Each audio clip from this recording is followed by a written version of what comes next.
Per alzarli un po' invece di abbassarli, non mica devi riprendere, cioè non voglio perché se no se mi riprende con questo è un orrore, ma è uno scempio, cioè un peccato enorme.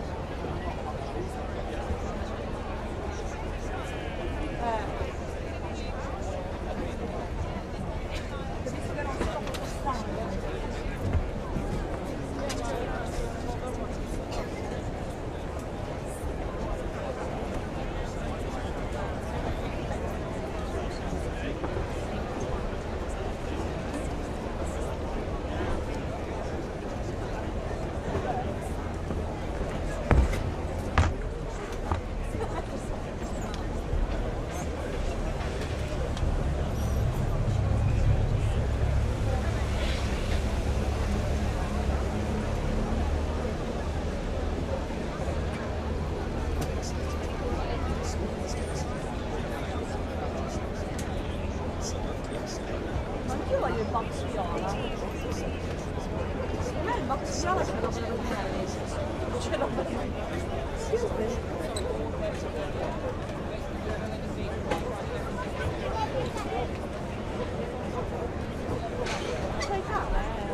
Non lo so se facciamo Sicilia, Toscana o di nuovo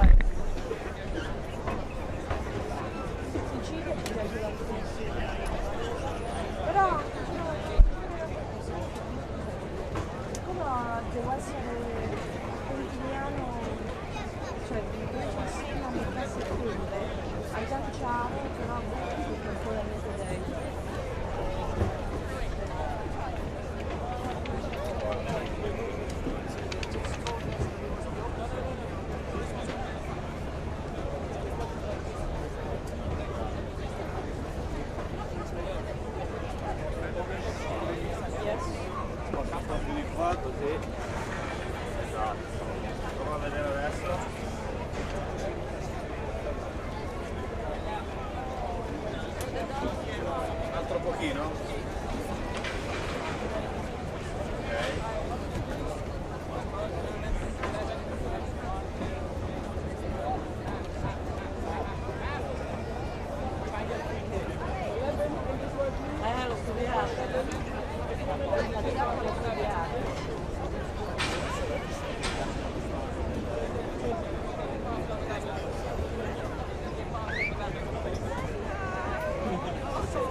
Certo.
Not that time.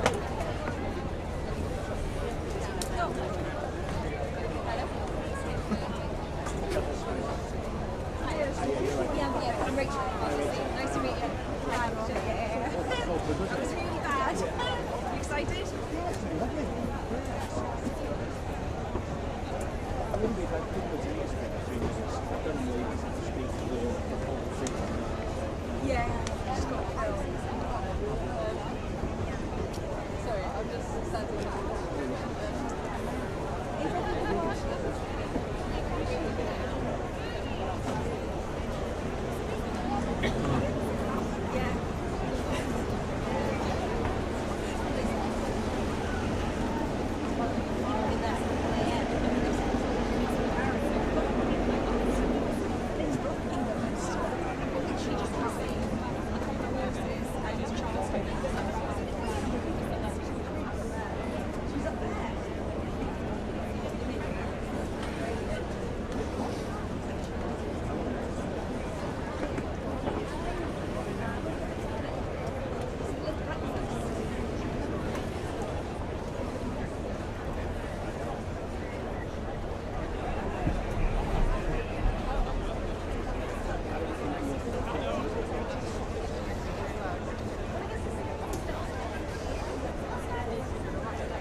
Yeah, yeah, yeah. Front, just trying to work out. Yeah, we might even come out. And, yeah, that's it. We're not doing the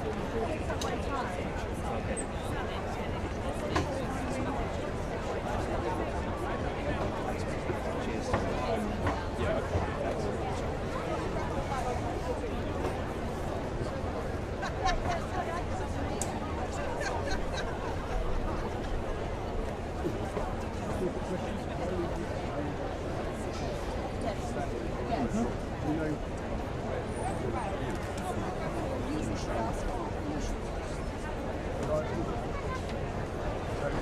What we're doing here is non-reported line.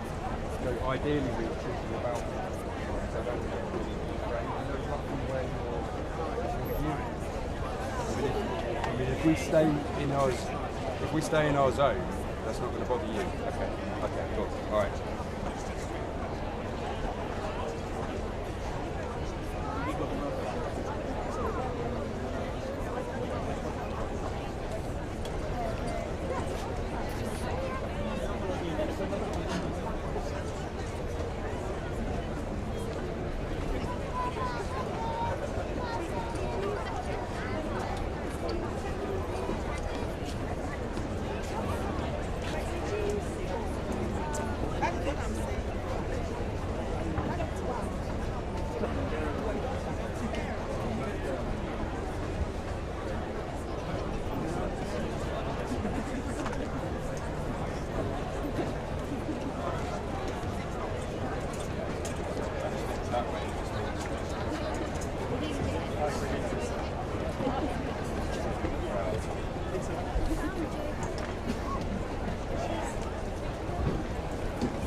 Okay, yep. So, sounds really good. Nice thing. So, do join me. Let's give them all of fame out from 908.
Yes, I'm just really a couple of shots.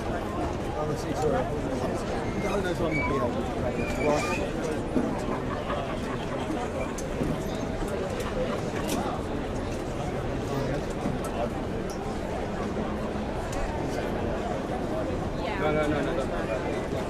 I can tell that. I mean, it's been a struggle getting up here.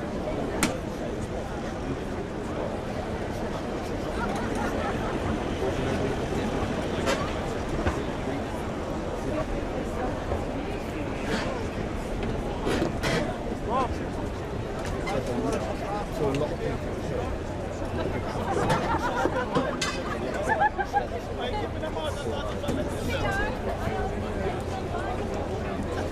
Yeah.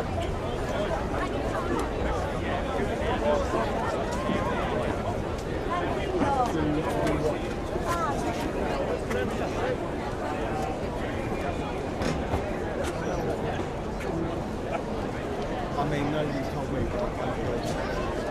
Yeah, I can't do it.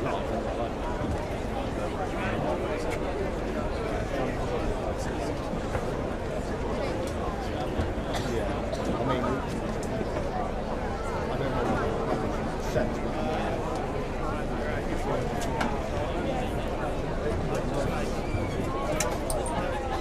Turned into 50s. Question 2 times. Quite nice.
tanto, il prossimo anno ce l'avevo.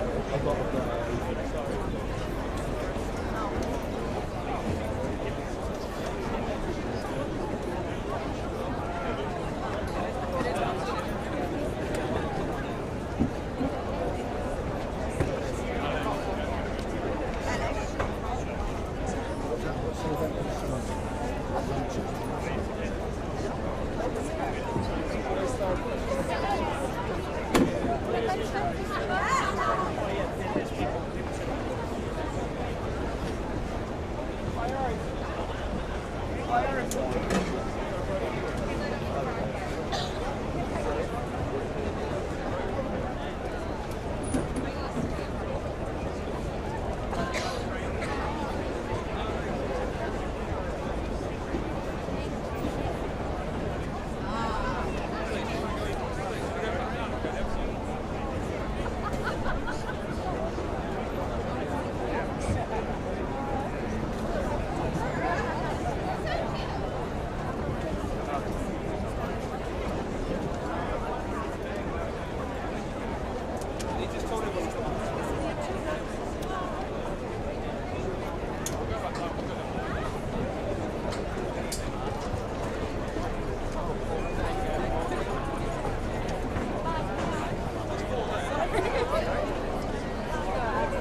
Yeah, that's right. I just messaged you.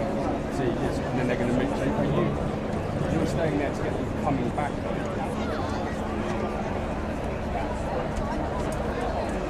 Okay, cool. So you.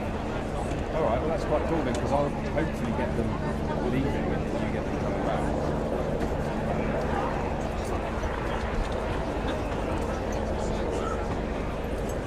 Yeah. Oh, I didn't recognise that. She was smart.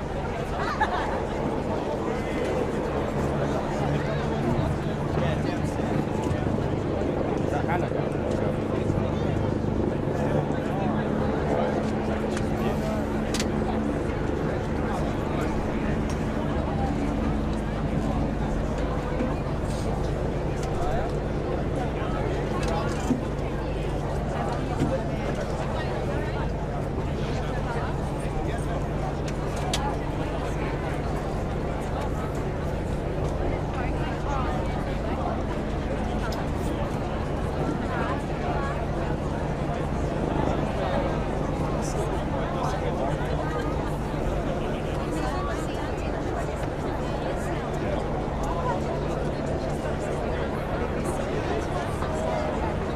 So hang on, you're not raised, but you are.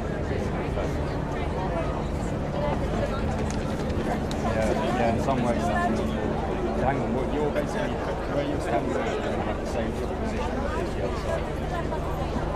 Right, okay, well that's not good. As long as you're not blocked by the gate.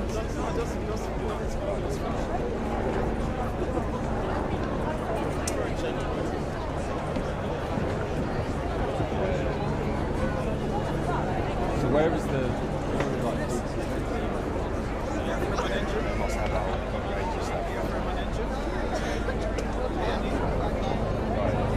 They're electronics.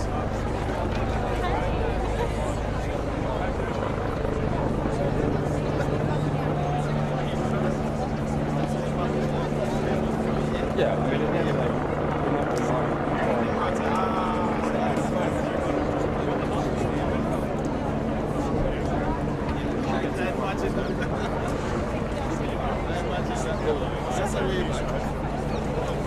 No.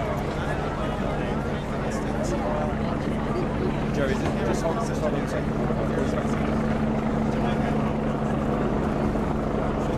Just let me see it. I've never been there.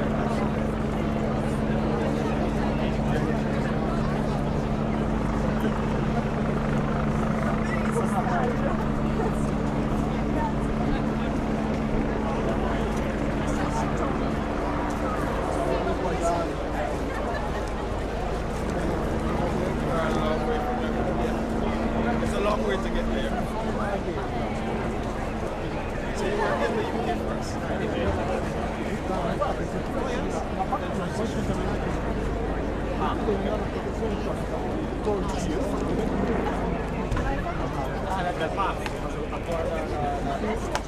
Adesso dovresti essere le prossime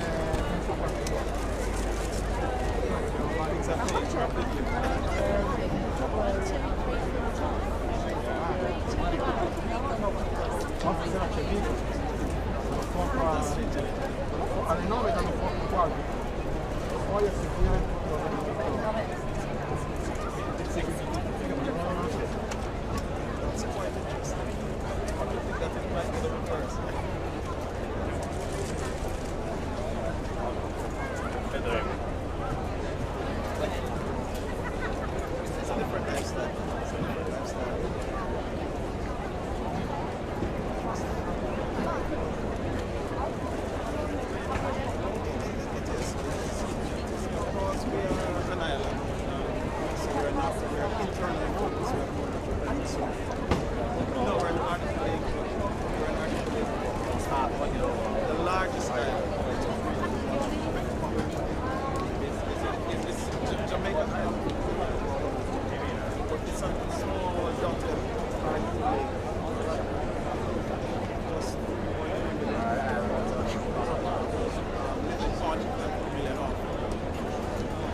Yeah, that's right. And then, do you have a cable? I have, but it's not.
I'd be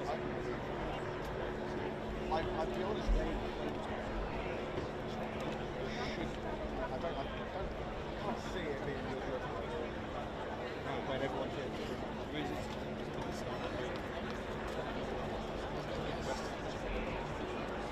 I can't see. Yeah, I can't see. So we see the golden.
Buy one. Is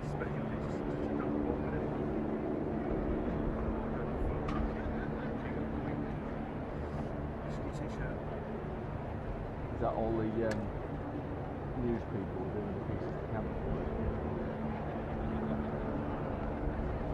I'll see, yeah.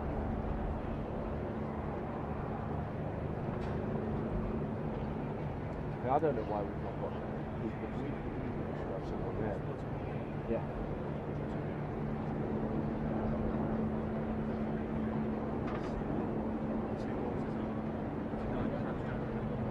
Yeah, yeah. Yeah.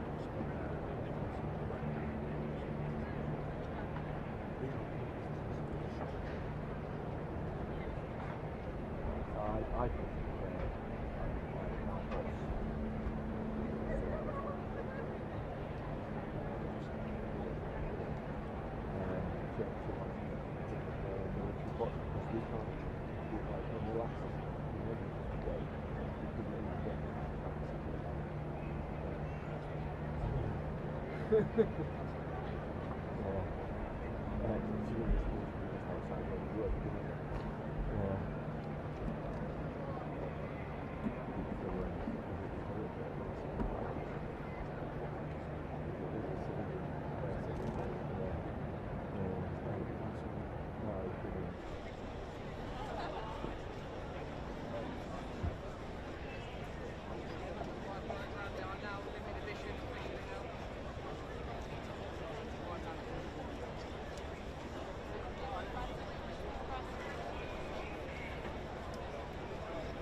Good morning from the Telegraph in London.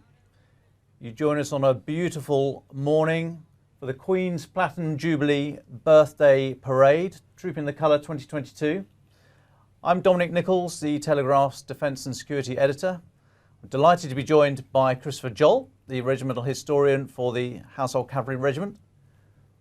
We're going to be taking you through Troop in the Colour and looking at the different parts that make up this amazing spectacle, and we will then be talking about the palace, meeting Her Majesty the Queen on the balcony, we think, a bit later, and just talking through some of the events from the day. These are live pictures from Buckingham Palace in central London.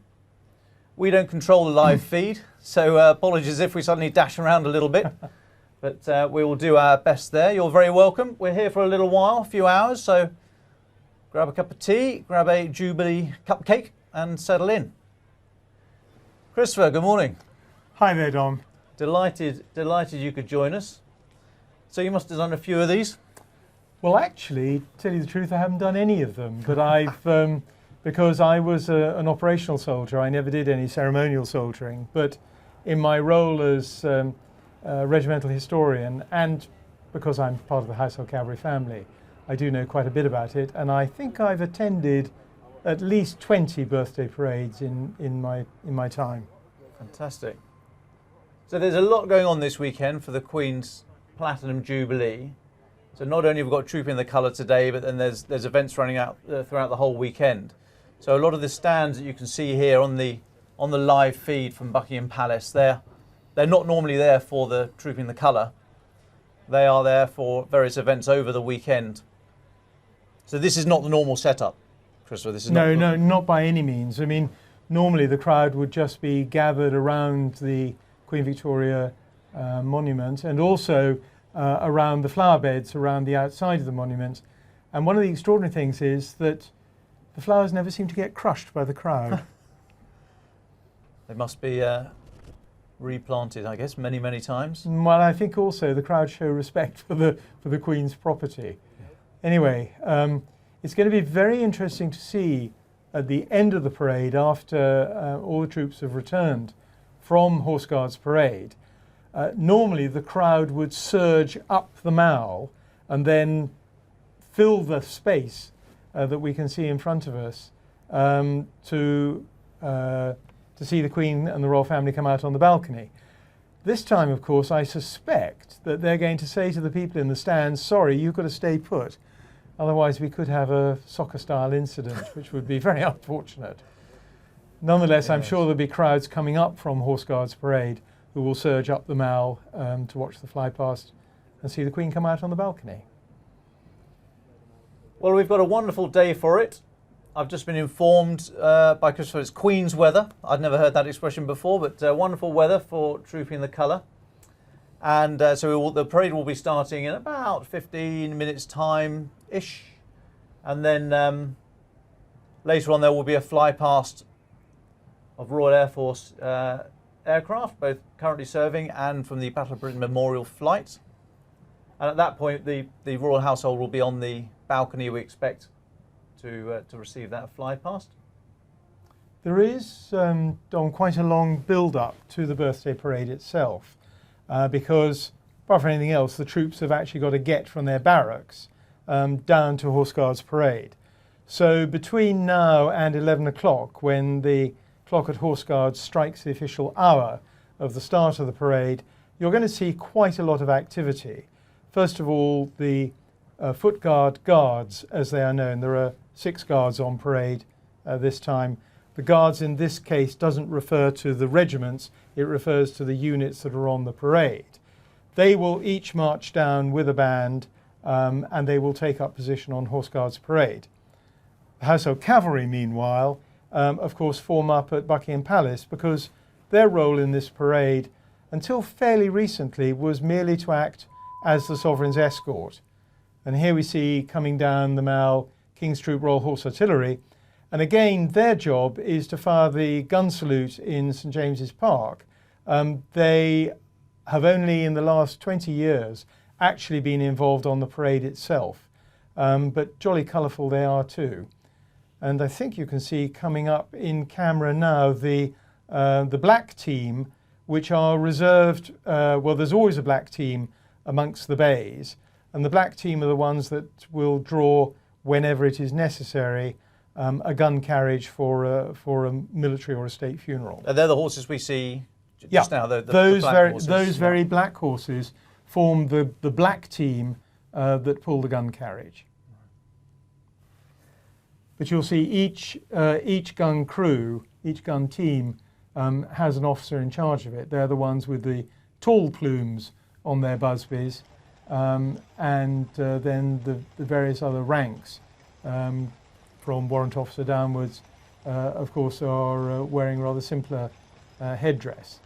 Now, interesting you use the B word there. I thought I was going to have to put a pound in the swear jar every time I said busby instead of bearskin. Am I? Well, light cavalry and horse artillery wear busbies, as do, interestingly, 1 or 2 line infantry regiments.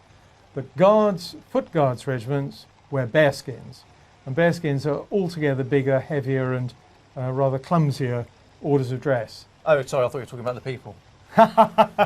No, I wouldn't dream of saying that about my friends in the foot guards. Interestingly, in military fashion, it's quite often that a victorious army will copy the uniform of the defeated army, where they see that soldiers are being particularly gallant. And that's why British foot guards wear bearskins.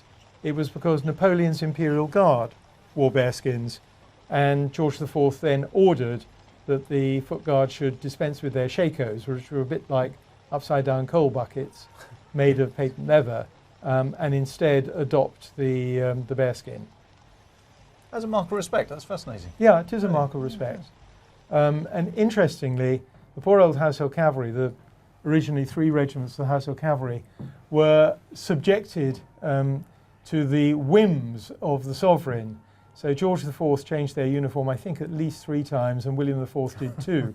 So over a period of 20 years, they went from wearing what were known as Roman helmets, which had a bearskin crest, which they wore at Waterloo, through to wearing very, very tall bearskin caps, much taller than the than the Foot Guards wear, with a rather elegant swan's plume that went over the top of the cap. And then in the reign of Queen Victoria, they were put into what's called the Albert pattern helmet, so called because it was designed, or at least approved, by Prince Albert. Now, we can't see any of those there. You can see a King's Troop officer going past with it, saluting, wearing his busby. But I have to tell you, even though I haven't done state ceremonial, I have worn the kit, and those Albert pattern helmets are extremely uncomfortable. Really? So there come Foot Guards band. Count the number of buttons, and you can see that that is the band of the Coldstream Guards, with the badge of the Order of the Garter on their collars. And they wear red plumes. And you can distinguish the officers from the other ranks, not interestingly necessarily by their bearskins, but by the fact that they've got a mass of gold lace on their uniforms, whereas the other ranks have white piping. So good morning. As I said at the start, you're joining the Telegraph here for the Queen's Platinum Jubilee Birthday Trooping the Colour Parade of 2022. You're very welcome. We are just getting ready, or they are just getting ready. The parade starts at 11 o'clock, but there's a lot of activity before that. I'm Dominic Nicholls, the Defence and Security Editor of the Telegraph. I'm joined by Christopher Joll, the regimental historian for the Household Cavalry, taking you through a few of the more interesting points that you'll see on parade today. I suppose it's actually worth starting right at the very beginning, Christopher, and saying trooping and colour. What is the colour? What are the colours? And what is trooping? Okay. Well, colours are the flags that are carried by each regiment. Most regiments now have two.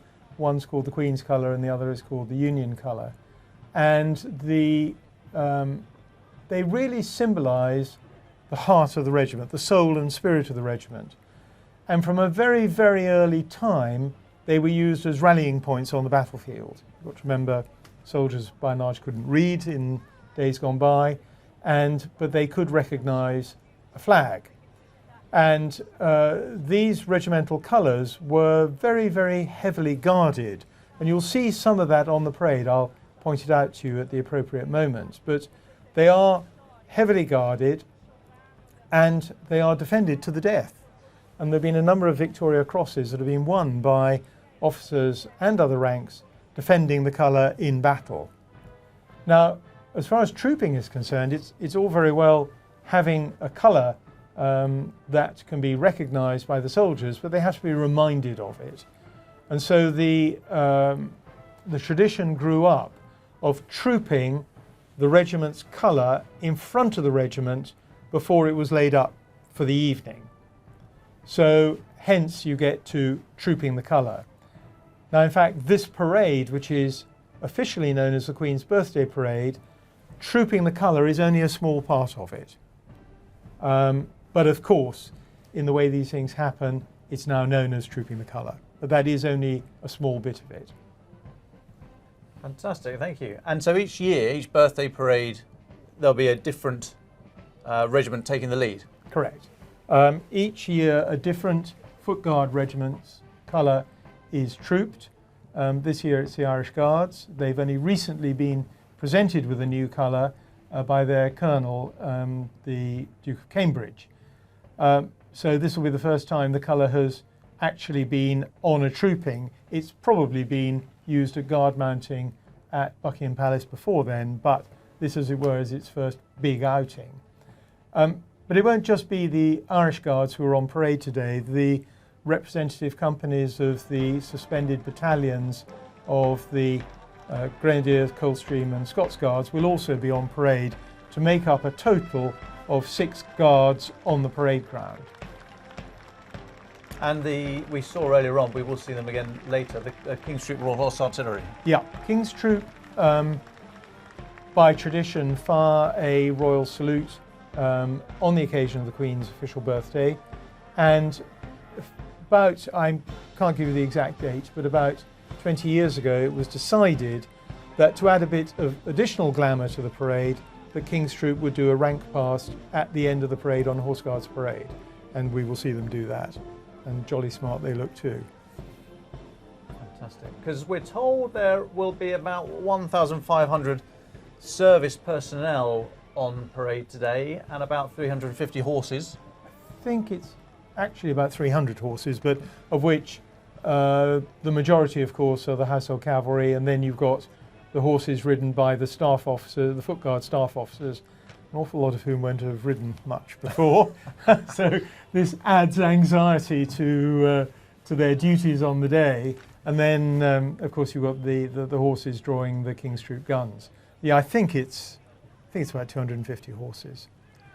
I from time to time, particularly at the moment, we give a talk about the Jubilee, and we think it's an awful lot of horses are on parade. But for Queen Victoria's Diamond Jubilee, there were 3,500 horses on parade. Oh, right. And do you know how many horses were on parade at Waterloo?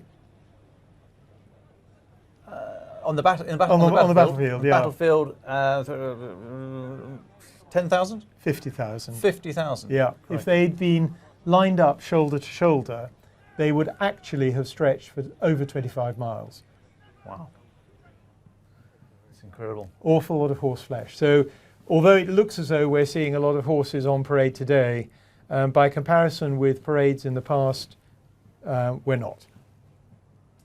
And the soldiers and officers would have done their 8-week mounted officers equitation course. I did it as a Royal Scots Guards officer. This is 8 weeks in Melton Mowbray, the Defence Animal Centre, Melton Mowbray, up in Leicestershire, the finest hunting country the UK can produce. That was a typical, brilliantly typical army course. Day 1, week 1.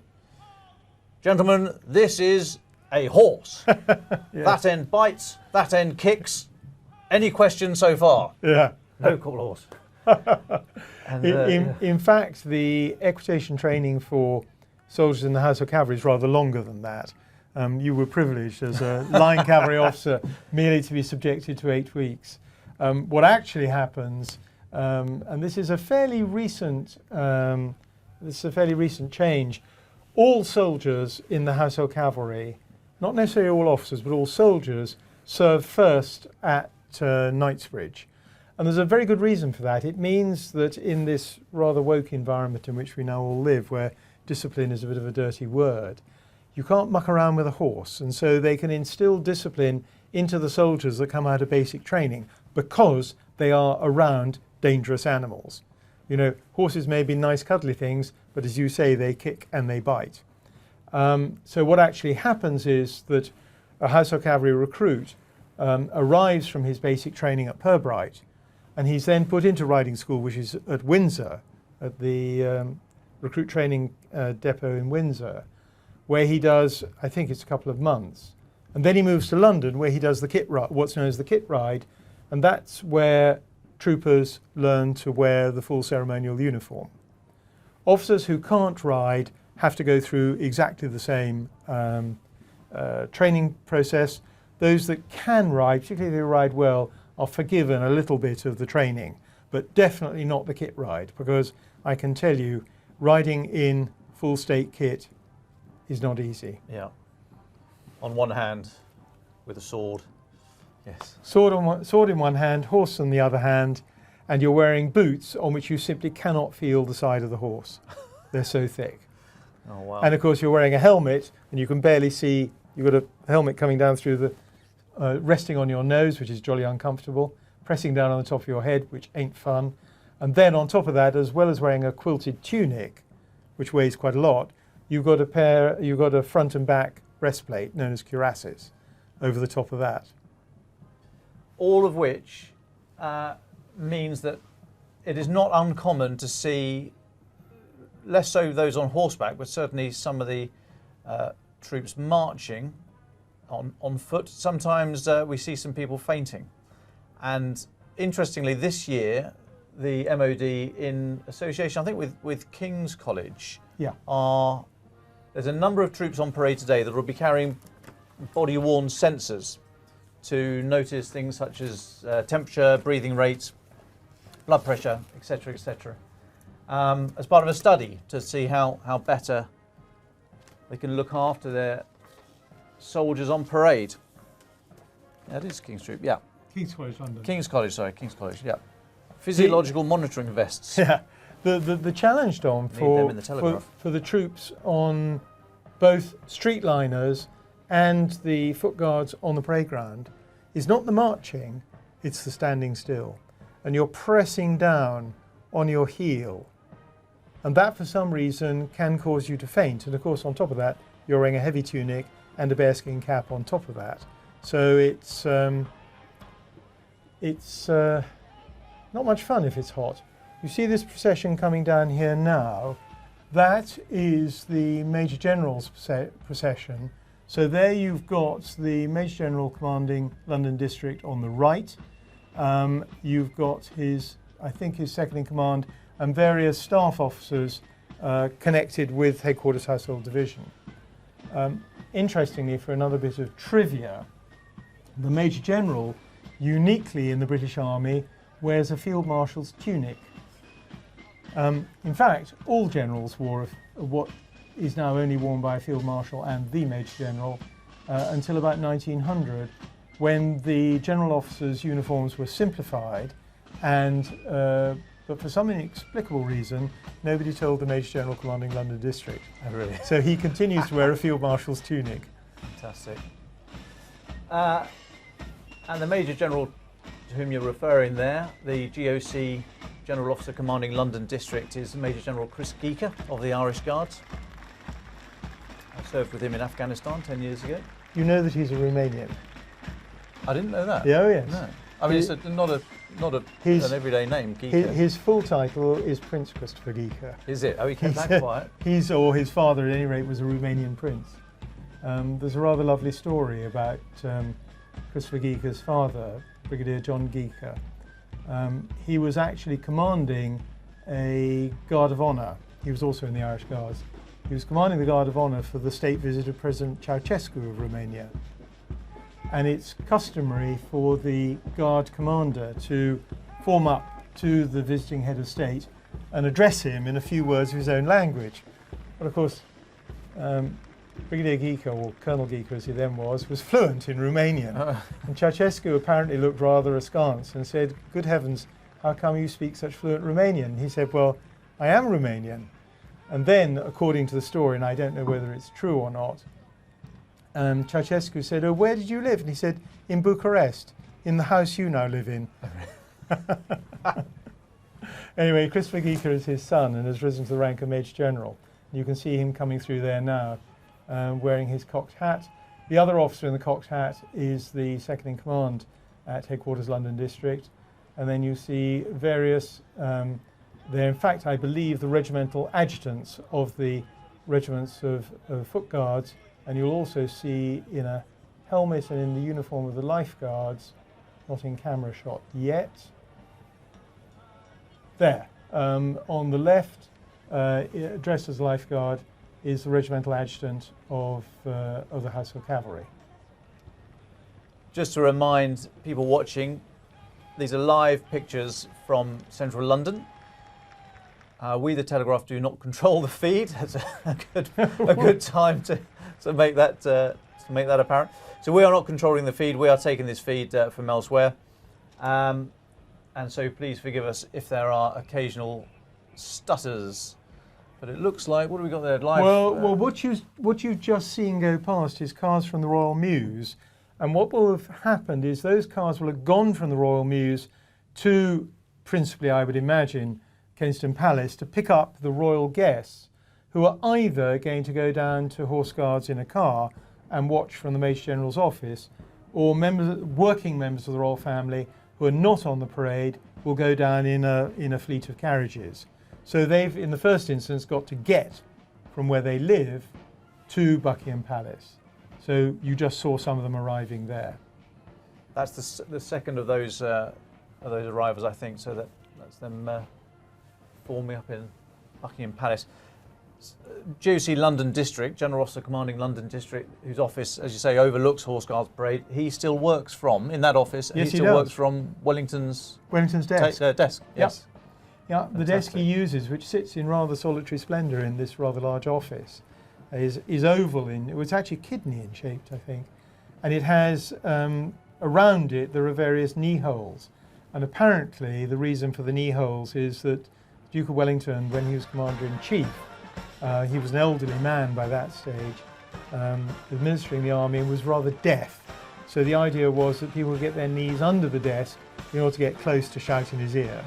I actually don't believe that story. I think it's just the design of the furniture. Right. But it's a good story nonetheless.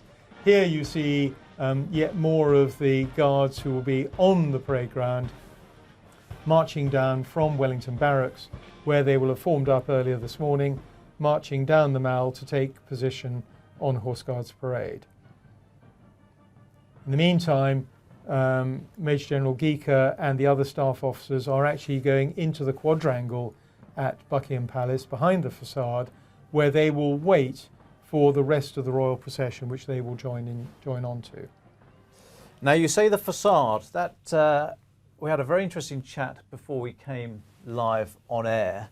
Buckingham Palace, the front, as is seen by the vast majority of people around the world, not all as it seems. Well, it's been there since the reign of George V in its current form.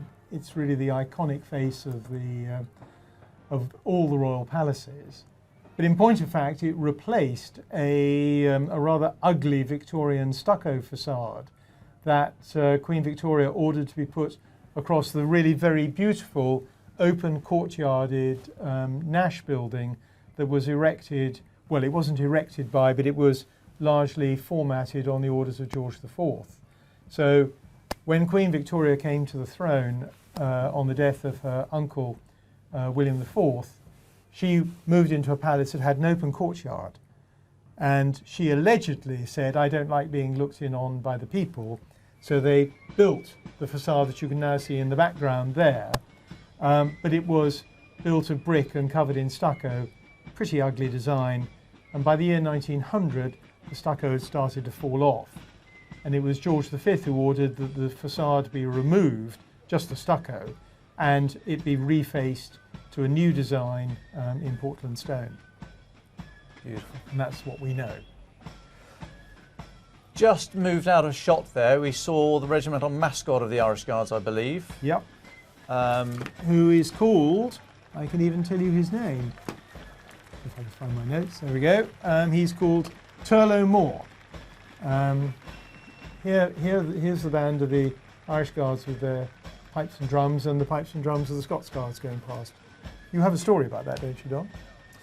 I do. A friend of mine, Matthew Collins, was in the Irish Guards, and he commanded support company in 2004, and support company include the machine gun platoon and the soldiers of the machine gun platoon. There's the colour going down, and it wasn't sheathed, so covered in that black leather cover.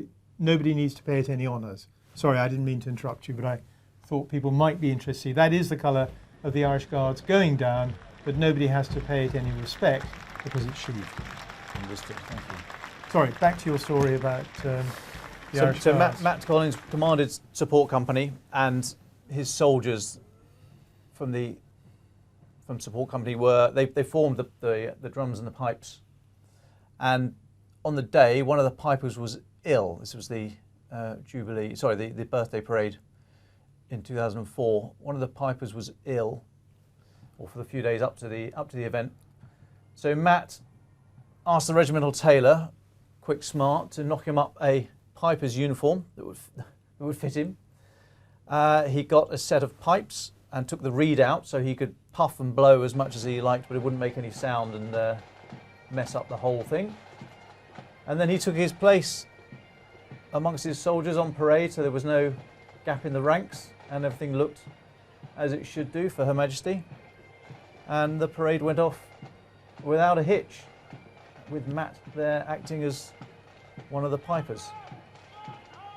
Matt Collins was killed in Afghanistan 10 years ago. I was serving with him at the time out there, he was part of Chris Geeker's regiment at the time. Matt didn't make it home, so I just like to think about Matt. Very sad, and actually a fitting story to remember him. Very fitting. Well, I make the point in November that remembrance is not an event that only happens on November the 11th. Remembrance is a state of mind, and it pops up at all the strangest occasions, such as today. So next time I have a glass in my hand, Matt, I will raise it to you. Now, what you see going on here on the screen is the first appearance we have of the Household Cavalry Mounted Regiment, led by the senior officers of the regiment. And then behind them, you can just see coming into shot now the mounted band of the Household Cavalry. This actually is a union of the two mounted bands, one of the Lifeguards and the other of the Blues and Royals. And for that reason, they have two drum horses on parade. The one on the left is called, I think, Harry, and the one on the right called Ed.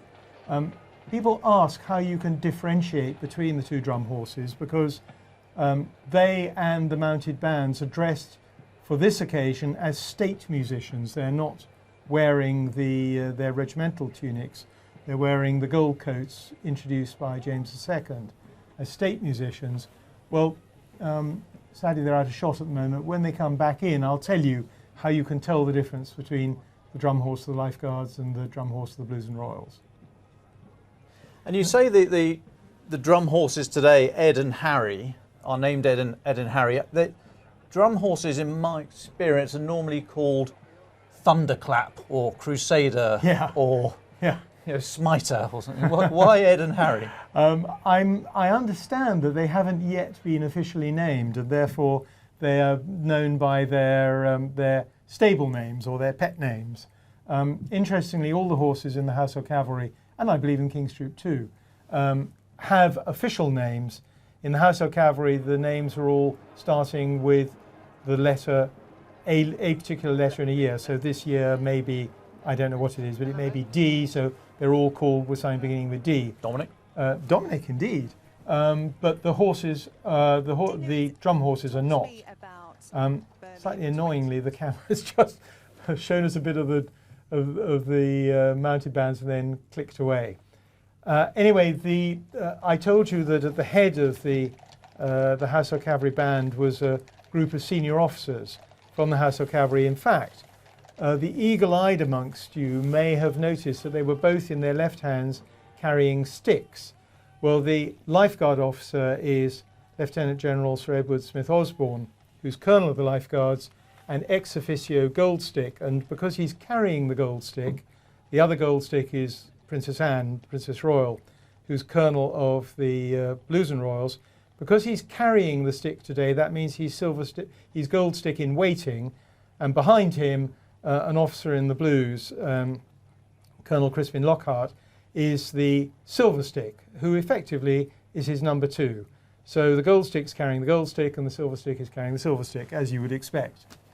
Anyway, I was talking too much. Now there we are. Back to the mounted drums. The one on the right in the picture now is in fact the drum horse of the Blues and Royals, and you can tell that because his kettle drums are actually rather simpler than the ones on the left, which are kettle drums of one of the regiments of the Lifeguards. And also, if you see the shabrack, the horse, the blanket that goes over the back of the horse, the one for the Lifeguards has rounded ends to it, and the one for the Blues and Royals has pointed ends. And there you go. Now you can identify them. Now we see coming into shot the Household Cavalry Mounted Regiment. At the front, 2 divisions of the Lifeguards, and at the back, 2 divisions of the Blues and Royals. They in fact take it in turn to carry their colour, which is actually rather confusingly called a standard. They take it in turns to be the lead element on the Sovereign's escort. and it's the turn of the Lifeguards this year. Meanwhile, here we are back on Horse Guards Parade with the bands. Oh, and we're back to Constitution Hill. And actually, if you look carefully, you can see this, the sovereign standard of the Lifeguards flying in the middle of that grouping. In footguard regiments, the colour is carried by an officer, but in the Household Cavalry, the standard is carried by a senior NCO, by a senior warrant officer. Don't know what they do in the line cavalry, officers or warrant officers. I think it's just anyone they find on the day. Yeah, quite. So good morning. You are joining us live from the Telegraph in London.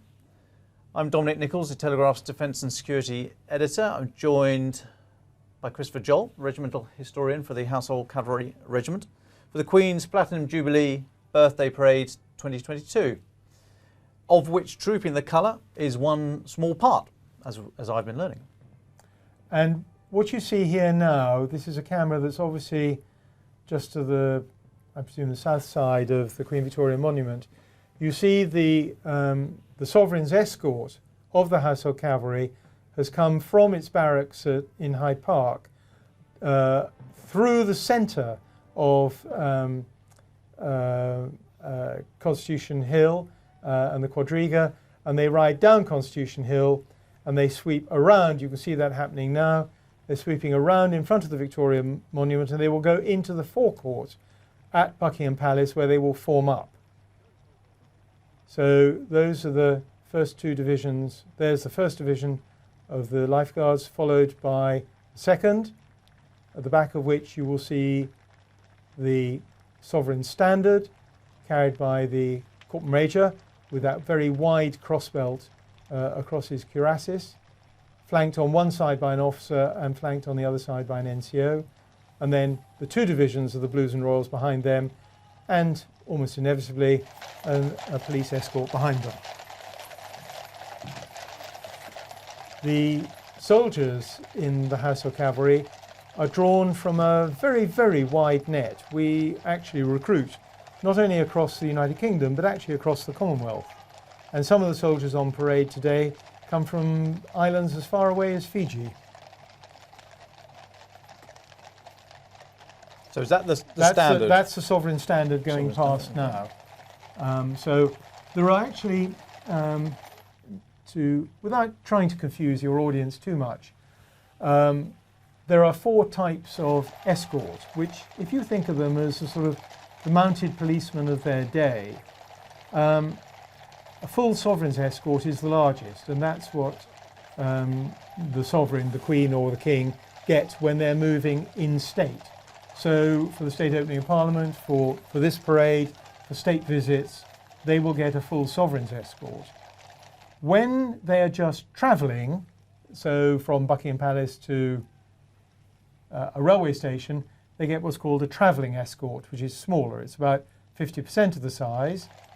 And there's also what's called a Prince of Wales' escort, which is smaller still. And there's also a captain's escort, which is actually the captain's escort comes between, in size terms, between the sovereign's escort and the travelling escort. But that's really a bit of detail I probably won't go into again. That won't be on the test later. That won't be on the That won't be on the test yet. But there you see the Household Cavalry waiting to move into the forecourt at Buckingham Palace, where they will await the royal party to form an escort to go down the Mall. There's the balcony at Buckingham Palace, splendidly draped for the occasion.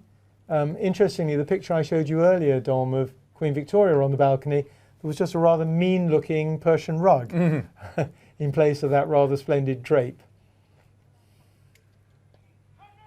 Now you can see the streetliners there.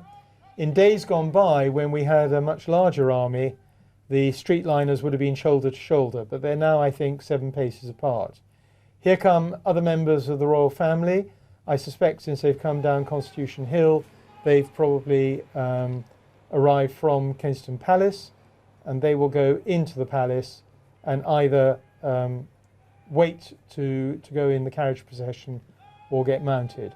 In fact, actually, no, they're going down the Mall. So those are non-working members of the royal family who are going down. Stop a moment. Those cars are going into St James's Palace to Clarence House.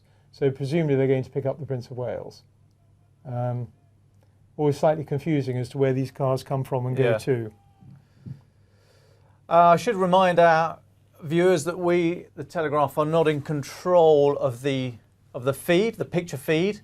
So apologies if we are zipping around all over the place. I think once we actually get onto Horse Guards Parade and the Troop in the Colour itself, it will settle down a bit. But we are dashing about. So apologies if the picture's getting a bit dizzy and out of sync with the commentary.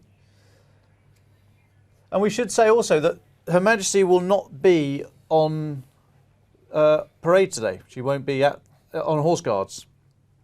That's been announced overnight, I think. Correct. We heard that last night. So it'll be the Prince of Wales. The Prince of Wales will be taking the parade as the Queen's representative. So for that reason, he gets a sovereign's escort. So for all purposes, for every purpose connected with this parade, the Prince of Wales is in effect the Queen today. It's a bit like at a memorial service when the Lord Lieutenant turns up to some bigwig's funeral or memorial service and represents the Queen. He gets treated as though he is the Queen. Yeah. So that's what's going to happen on this parade today. But we're expecting to see Her Majesty later on the balcony of Buckingham Palace, as we can see there just in the background. I think that's the plan. There's a lot of guesswork involved in royal appearances at the moment, simply because the Queen is making up her mind as to whether or not she will appear only on the morning of an event. And if she's feeling a bit creaky, then she decides not to do it. And of course, contingency plans have been made for all these events, for, as you saw, for the state opening of Parliament, clearly now for the Queen's birthday parade, Trooping the Colour, and I would imagine too for the service of Thanksgiving at St Paul's tomorrow. So they've had to do some extra planning work this year, double planning. I would expect nothing less, double planning and then some, I imagine. Yeah. So that's the balcony. We expect to see the royal household later today. I don't know why they're focusing on this so much now. Perhaps something's going to happen. We will see. There is a possibility that the Queen may appear on the balcony to, as it were, see the parade off, and reappear on the balcony to see the parade back, before appearing for a third time for the flypast. I don't think anybody knows whether that's going to happen or not, but I suspect that the television cameras are rather focusing on the balcony because that is a possibility. So, that's a very large coach. They move quite a central position. Well, they move the family en masse these days. Okay. I was rather surprised by that too when I first saw it appear. No, I think the royal household has taken the rather pragmatic decision that when they need to move lots of members of the royal family, particularly the younger members of the royal family, they pop them in a minibus. Although you will notice that minibus was rather smart and was painted dark red, just like all the other state limousines. And that indeed is going down the Mall. We can see approaching Admiralty Arch. It will probably, I'm not sure which route it will take. It'll be interesting to see if the cameras stay on it long enough. But that will be the younger members of the royal family who are not in carriages, not on the parade, who will go to the Major General's office to view the whole so all non-working royals? Non-working royals and, as it were, too young to be involved royals. Yeah.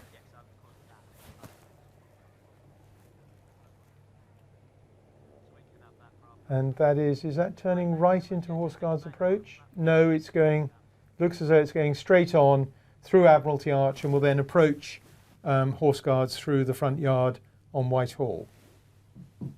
Here we are back in front of the palace again. Household Cavalry still waiting patiently. This is a parade in which the Household Cavalry have a great deal of sitting around.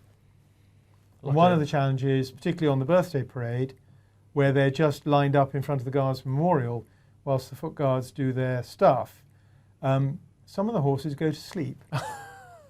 And they have to be very careful to wake them up before they move off, or the horse could actually fall over. Oh no. Now these stands that we can see, with are these members of the public? Or I've seen a number of uniforms in there. I don't know if this is all connected to government service, military service. These stands are not normally here for the Queen's birthday parade. These are part of the whole Jubilee, the 4-day Jubilee weekend. There's going to be a music event here later. So I'm not sure how you get one of these seats. And I can't answer that question either, Dom, I'm afraid. Interestingly, on my way to the studio this morning, I passed an awful lot of people in the street dressed up for the occasion, some indeed in uniform and some with medals. And I would assume that they were going to take their places in this stand. The official government invitees, of course, will be in the stands on Horse Guards Parade. And here's another interesting trivial fact for you. Are you ready for another one? Yes, always. Well, before the war, the accredited military attachés, who now sit in the stands, and we'll probably get a glimpse of them. There's a whole stand full of rather gaudy uniforms. They used to ride on the parade. Oh, right. And I've actually seen a photograph of the military attachés formed up for the march past of the Queen, of the Sovereign's colour. And there they all are, including on the right-hand side a German in a sort of Panzer helmet. Oh, really? Yeah. Which I don't mean Panzer, do I? I mean, well, anyway, not a Pickelhaube, but those helmets that they wore in the Second World War. Strong. There he was. Very strange. So it's a lovely image, which subsequently I haven't been able to find. Oh.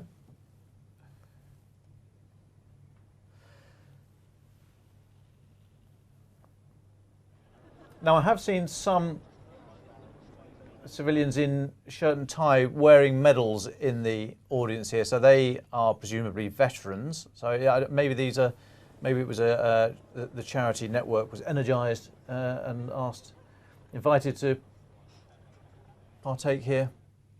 Yes, it'd be interesting to know whether people had to pay to be in those stands or whether they were free issue tickets. I think one thing of which you can be pretty sure is that they are ticketed seats. Otherwise it'd be a bit of a bun fight.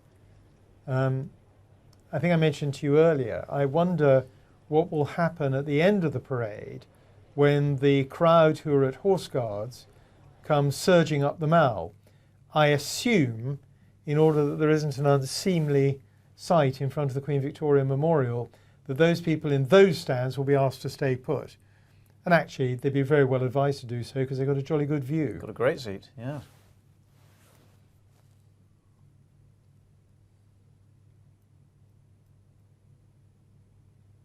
So we're at one of those moments of stasis in this parade where nothing much is happening. It looks pretty, but nothing is happening.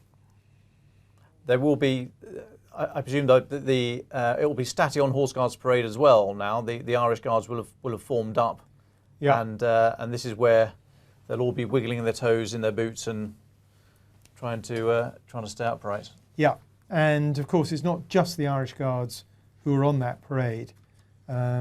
It's the Scots Guards and the Grenadiers as well, and I think the Coldstream. Yes. Yeah. Because the Welsh Guards, of course, at the moment are deployed. They are in Estonia. They are on Operation Cabrit in Estonia. They are an armoured infantry regiment. They're in warrior armoured fighting vehicles. They are deployed for 6 months to Estonia as part of NATO's enhanced forward presence mission there to deter Russia. So the Welsh Guards are not on parade today. They are on operations.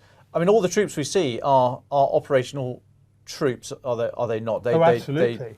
So the regiments of the Blues and Royals and the Lifeguards do interchange between being the Household Cavalry Mounted Regiment and on an operational role. Yes, and it's the same for the Foot Guards as well. I mean, in theory, they could, a member of the Household Cavalry could be in a box on his horse in front of Horse Guards one day, and in an armoured car at Bulford or abroad the next. They are all dual trained. And it's the same with the foot guards. A chap that you see standing there in a bearskin could tomorrow be deployed in combat kit, and he'd be fully ready to do so. And indeed, since the war, the emphasis for the Household Division, the 7 regiments of the Household Division, has been first and foremost operational and only secondary ceremonial. We have seen a number of different regiments, including from overseas. The Royal Gibraltar Regiment, for example, recently formed the guard at Buckingham Palace. Yeah.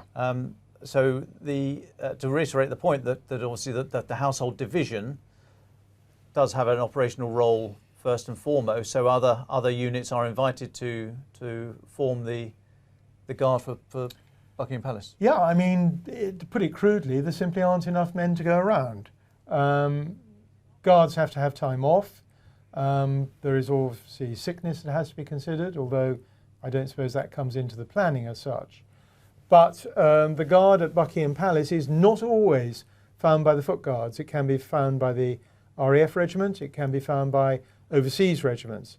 And indeed, the Queen's Lifeguard at Horse Guards during the summer months when the Household Cavalry Regiment are on summer camp in Norfolk, giving the horses a break, is taken by King's Troop. They do that duty. And once, I think it was in one of the Jubilee years, the soldiers and men, the soldiers and horses of the Royal Canadian Mounted Police actually did the Queen's Lifeguard. So there has to be quite a lot of flexibility. I mean, in the old days, there would have been the first 3 regiments of Foot Guards, the Grenadiers, Coldstream and Scots, each had 2 battalions, and the Irish and the Welsh each had a battalion apiece. Now they're all reduced to 1 battalion apiece. That means there aren't quite as many guards to go around as previously. Now, we see the whole thing actually starting. Oh, whoop! Got the playing up. The postilion, the footman's got a bit of a problem with his horse. Doesn't want to go through the front gate. That's unusual. Oh dear, poor fellow. That's very embarrassing for him. Somebody will probably come running out and lead the horse forward. No, he's persuaded it to go. Anyway, that's the first of the royal carriages with working members of the royal family in it. And when they come around the corner, we'll be able to see who that is. And it is on the left, in pale blue, the Duchess of Cornwall. On the right, the Duchess of Cambridge. And I think those are the 3 Cambridge children. 3 or 2? I can see 2 or 3? 2. Were there 2? 2 sitting in the carriage with them. The second carriage has, let's have a look and see who's there. Well, difficult to tell. Now that's interesting. no, there's no, that's Timothy Timothy Lawrence, the Princess Royal's husband. Yes, I can't quite see that from here. Oh, well, that's obviously the first carriage, isn't it? With Duchess of Cornwall, and Duchess of Cambridge. Yes. Then the second carriage. It's interesting to see who's in that. As we've been accustomed to see the Earl of Wessex in his uniform of Colonel of the London Scottish, a Highland uniform, but they cease to exist. 3. It is Cambridge all 3 out in force. Cambridge children. You were saying Prince Edward has a new Prince Edward has role. has a new role. The London Scottish and the London Irish, which were formed into the London Regiment some while ago, have, with effect from the 1st of May this year, been redesignated the London Guards. So they are, in fact, the reserve unit Guards Regiment for the Guards. So there are now, I suppose, officially 6 Guards Regiments: Grenadiers, Coldstream, Scots, Irish and Welsh, and the London Guards. Anyway, Prince Edward, Earl of Wessex, is their colonel.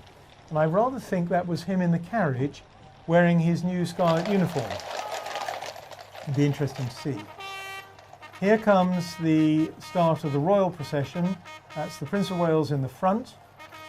Behind him, on camera right, is the Princess Royal in her uniform of the Blues and Royals. Camera left is the Duke of Cambridge in his uniform of the Irish Guards. There we go, they're saluting the colour.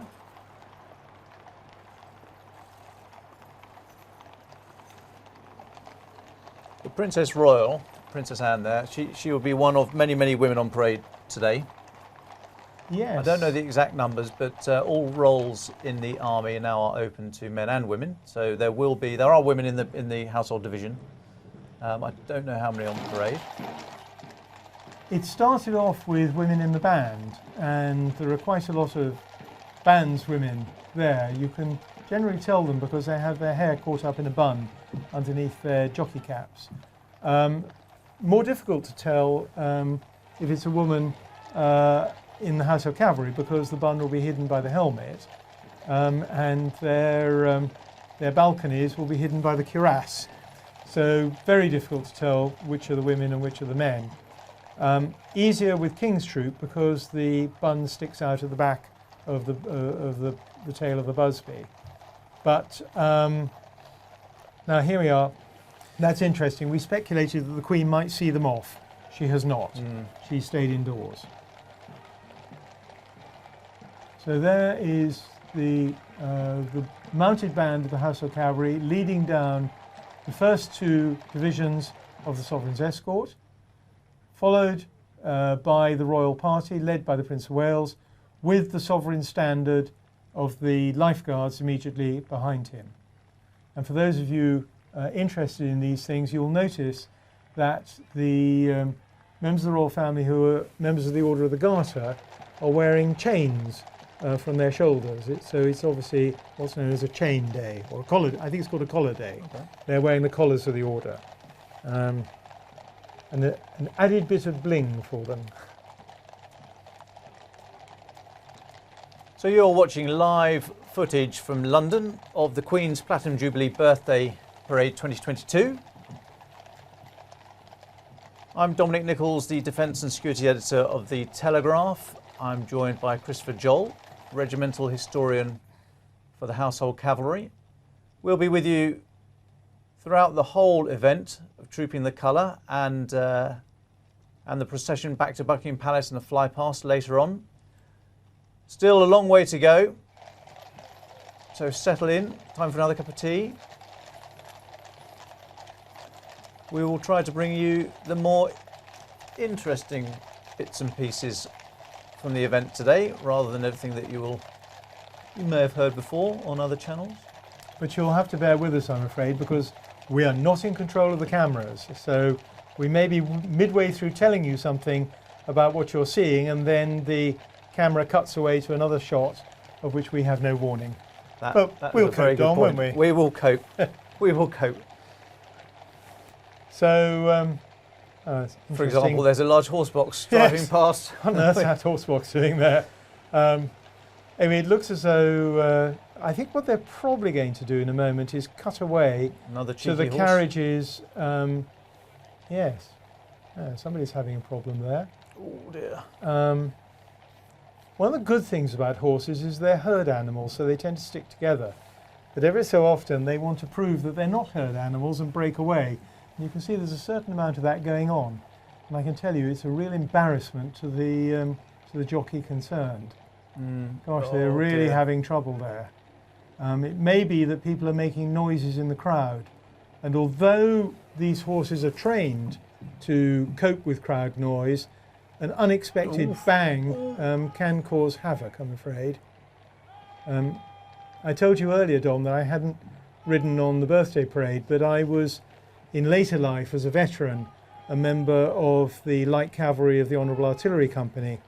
And we ride on parade, mounted, dressed as yeomanry, or hussars, to use an easier picture for people to get their head around. So I've actually ridden on the Lord Mayor's procession a couple of times, and I can tell you the crowd are a great deal closer to you going through the streets of London than ever they are on here. And the horses, needless to say, are not quite as well trained as the House of Cavalry horses. Oh, crikey, there's one playing up there. So I had some very nervous moments on those parades. Anyway, no mishaps, thank God. And hopefully there'll be no mishaps on this parade. I think it's also worth mentioning that this is the first full Queen's Birthday Parade since before lockdown. So this is the first one in 3 years. And the majority of the soldiers riding on this parade, I think it's something like 70%, have not actually been on the parade before. Now, of course, they're fully mounted trained. Actually, I'm just looking at my notes now. Less than 10% of the Household Cavalry troopers have done this parade before, and only 8% of the NCOs, and interestingly, only one of the officers. Now, that's not as though they've been thrown in at the deep end and told to get on with it, having had no prior training. Of course, they've done lots and lots and lots of training, but nothing beats the real thing. And I think maybe some of the difficulties we're seeing on this parade are because at least 70 of the horses on the parade have never done it before either. So they're green to it. Here we are back at the balcony. I'm afraid there's no chance the Queen's going to appear through that window at this stage because, frankly, there's nothing for her to see. No. Except, as it were, the tails of the horses of the 4th Division of the Sovereign's Escort going down the Mall. They are great levellers, horses. When I was in the Scots DG, Royal Scots Guards, we did have some. We didn't have a ceremonial role, but I was in charge of the stables for a little while, as well as my tank troop. And yeah, you might think you're very smart indeed, but a horse will soon bring you down to earth, often with a bump. Your story of being stables officer as well as being a troop leader reminds me that I was sent off by the army at some considerable expense, I dare say, to become a driving and maintenance instructor at Bovington. Remember that, the lovely old Bovington? Yes, yes. And when I came back to Germany as driving and maintenance, with my driving and maintenance instructor's credentials, I fully expected to be put in charge of the tank park. Not a bit of it. We actually had 30 horses out there for training purposes, and I was made stables officer. Obviously, yes. And do you know, I was very happy. That's the way the army works, and it's none the worse for it, I can tell you. We were always told, though, that no matter how well trained you are to ride, there will occasionally be moments when you dismount your horse in an ungainly fashion. Of course, this is all under control, totally deliberate, and even though you might be upside down at the time, that's what you intended. And the way you could convey that intention to your brother and sister officers, was that before any part of your body touched the ground, you would issue the executive word of command, "Getting off!" And if you touched the ground before issuing the words of command, then it was a round of drinks later. Do you know, I've never heard that one before. That must be a line cavalry tradition. I did issue the words of command a few times. But I will. I do know this, that the riding instructor of the House of Cavalry Mounted Regiment is known to yell out, particularly as an officer dumps himself or is dumped unceremonially in the town of the riding school, "Who gave you permission to dismount, sir?" Which comes to much the same thing. Oh yes, I think I may have heard that a few times as well. Sandy, the riding instructor. Well, as you can see from this bare mall, the troops are all down on Horse Guards Parade. Well, we are approaching 11 o'clock, 5 to 11. They should all be on parade very shortly. And then we will then hopefully flick to Horse Guards Parade. I should remind anyone who's just joined us that we do not control the camera feed here. We're taking whatever EP offer us. So we've had some fine shots of the curtains at Buckingham Palace and the empty Mall. I must say this lends a whole new dimension to commentating. Having to commentate on an empty screen. Or what is in effect an empty screen. I suppose we could make some cursory remarks about the headgear of the people in the audience, but then maybe we get into trouble. We might do. But it's 5 to 11. Trooping the Colour on Horse Guards Parade is due to start at 11. So if you need to dash off, powder your nose, grab a cup of tea, now's your moment to do so. We should start in earnest on parade. Because I know what's 5 going to minutes. happen. I'm not going to tell you what's happening on Horse Guards Parade, but the camera angle is, as it is now, going to stay on the Mall. Well, what's actually happening on Horse Guards Parade is that the Prince of Wales and the royal entourage and the staff officers behind them have moved into a position in front of the Horse Guards building. The Foot Guards are all lined up in their 6 guards, forming an L, and the Household Cavalry have formed up in front of the Guards Memorial, facing across the parade ground towards the Major General's office, and in the Horse Guards building, which is where the young members of the royal family and the non-working members of the royal family will be watching the parade. And what's going to take place pretty well any minute now is that the Prince of Wales will actually inspect the parade on behalf of the Queen. He will ride up and down the lines of the assembled guardsmen and household cavalrymen. But for some reason, PA don't seem to want to show it to us. And there we are back at Buckingham Palace.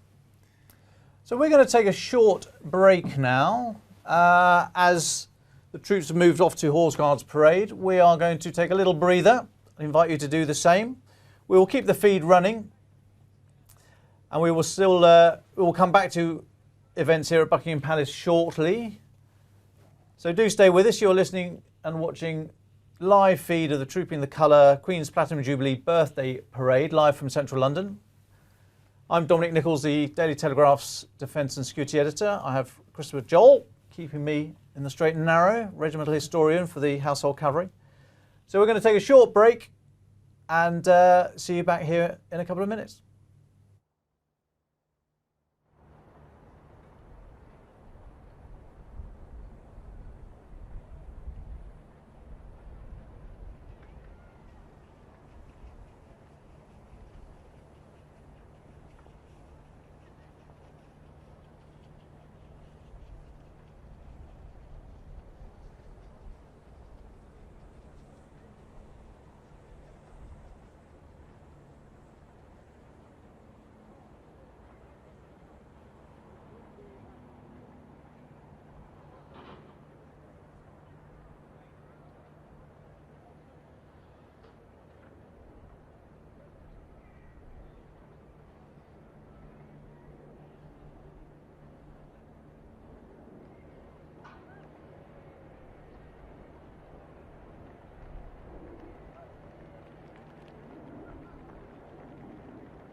going to, the Queen's going to be out when they come back. Oh, yeah. And then they're all going to be out, all the 18 of them are going to be out.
Oh, that could be a good. I mean, I think so too.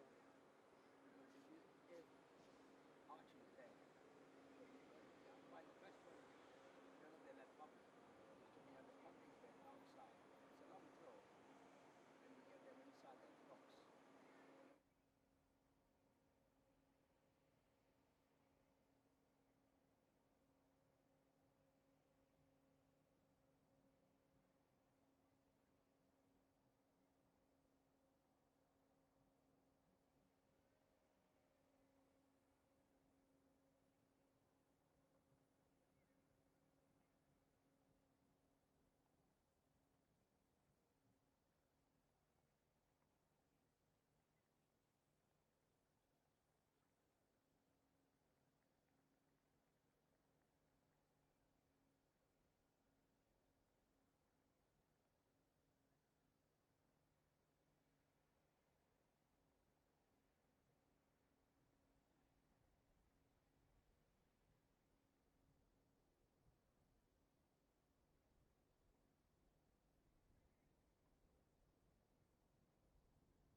Escorts for the colour will advance! By the left! Quick march!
Hello, welcome back. Good morning from the Telegraph in London.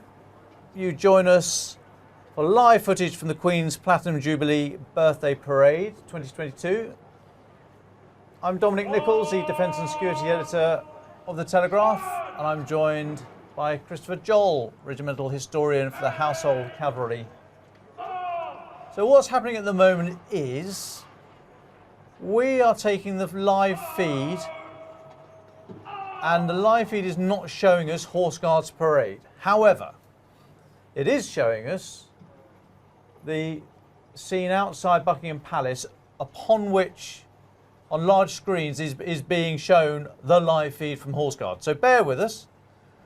We will talk through what is happening on Horse Guards Parade, even though it will be a very small image on your screens. But please bear with us. When the Troop in the Colour on Horse Guards Parade is completed and the event moves back down here to Buckingham Palace for the royal household to watch the flypast, we will have all that as it happens. Now, this is a very important moment going on here, where the Queen's colour is being handed over to the Regimental Sergeant Major of the Irish Guards. And you'll see at a moment the man who was carrying it has saluted, and the Regimental Sergeant Major then takes it over to the ensign to the colour, who salutes, and he'll then return his sword, which is quite tricky because you can't see where the tip of the sword is to go in. So he has to feel his way in without looking down. There we go, he's got it, and it's back into place, and he will now take the colour from the Regimental Sergeant Major. And the escort for the colour, which is behind him, he's now about turned to face him, becomes the escort to the colour. And again, I'm not sure that we'll be able to see this, but yep, there we go. The soldiers on the outside turn into a defensive position with their arms at the port. And everybody now stands, as you can see in the stand. Prince of Wales and the rest of the royal party are all saluting. So the colour has now gone into the care of the escort to the colour, and the business of trooping the colour through the ranks of the Foot Guards is about to commence. A very quick recap for those who have just joined us. So when we say the colour and when we say trooping,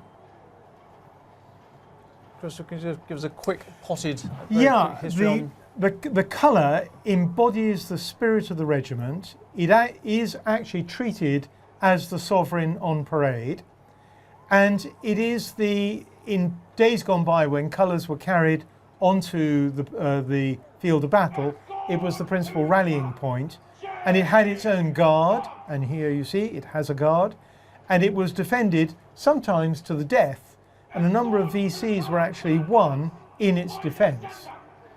And this colour, or you might want to call it a flag, which is consecrated, religiously consecrated when it's initially presented to the regiment, had to be shown to the troops before or after a battle, mostly before a battle, as the rallying point, so that they would recognise it.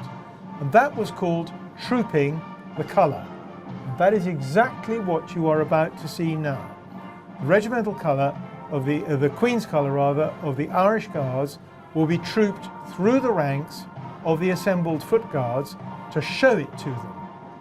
So this is not just some whimsical piece of state ceremonial. It actually had a very real purpose. And actually, you know, that's true of most of the drills that we see on parade today. There's a shot there of the window of the Major General's office where the non-working members of the royal family and some of the junior members of the royal family are watching the service. Having said that, I should of course say that both the Duchess of Cambridge and the Duchess of Cornwall are watching from those offices because they are not officially part of the parade. So there is the Irish Guards colour, the colour of 1st Battalion of the Irish Guards, about to be trooped at the slow march through the ranks of the Foot Guards. And when they get to the end, they will halt and they will then form part of the rest of the Guard. And that actually is technically the end of trooping the colour. The rest, before and after, is the Queen's Birthday Parade. Thank you. We should also make clear that it's the colours of the Irish Guards being trooped today, but there are all other Foot Guard units, less the Welsh Guards who are deployed to Estonia right now. All other Foot Guard units are on parade. They are on parade, but they are not carrying their colours. The only Foot Guard colour on parade is that of the Irish Guards. Of course, the Household Cavalry have their sovereign standard on parade. Because the Household Cavalry do things differently, they actually have rather more standards than any other regiment of the British Army. They have both a sovereign standard and 3 squadron standards per regiment, making a total of, 8. But that's the Household Cavalry for you, I'm afraid. Anyway, back to Horse Guards Parade, and if you can see that rather minuscule image in the middle there, the colour is being trooped, and it's just started now. I don't know if the screen is pixelated for some reason, but it has actually trooped, and you'll notice that the colour itself is passing along in front of the front rank, whereas the escort to the colour are processing through the rank. There are 2 ranks there, so they're processing between the 1st and 2nd rank and the back of the 2nd rank. Now again, from what I said to you a moment ago, it's perfectly obvious why that's done. The soldiers on parade are facing to their front and they've got to see the colour, and there it is. And you can just see that patch of colour on the left of the small screen. That actually is the mass bands of the Household Division, of the Foot Guards, who are playing music. They're playing a slow march as the colour is trooped through the ranks. For those that have recently joined us, we should say that the Queen is not on Horse Guards Parade today. Her position has been taken by Prince of Wales, Prince Charles. but he's representing the sovereign. So in all other respects, everything is happening as if Her Majesty the Queen was on parade right now. And we are expecting and hoping to see her later on the balcony at Buckingham Palace, that you can see on this image here, for the grouping of the household, the royal household and the flypast. One thing of which I think you can be absolutely certain, and that is that the Queen is watching this on TV in Buckingham Palace. And she will be making notes. She always makes notes, and she will report back to the Major General at the end of the parade if there's anything that has particularly displeased her, or indeed if there's anything that she thinks is particularly noteworthy of positive comment. So this is a lady who takes her role very seriously. It's actually said in the household division that she can spot a button upside down at 100 paces.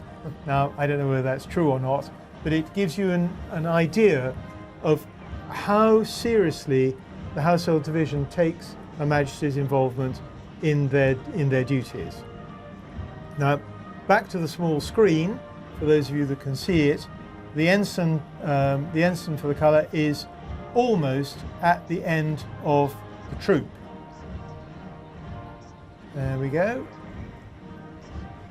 Very nearly at the end, and they will then reform part of the line. They are actually the right-hand guard on the parade. There you see it. I mean, you say that the Queen was known for being able to spot details out of place, and it's very easy to make light of this. But of course, this is not Disney. This is not some tourist attraction. This is not just part of the Department for Culture, Media and Sport. I mean, this is British heritage. This is real.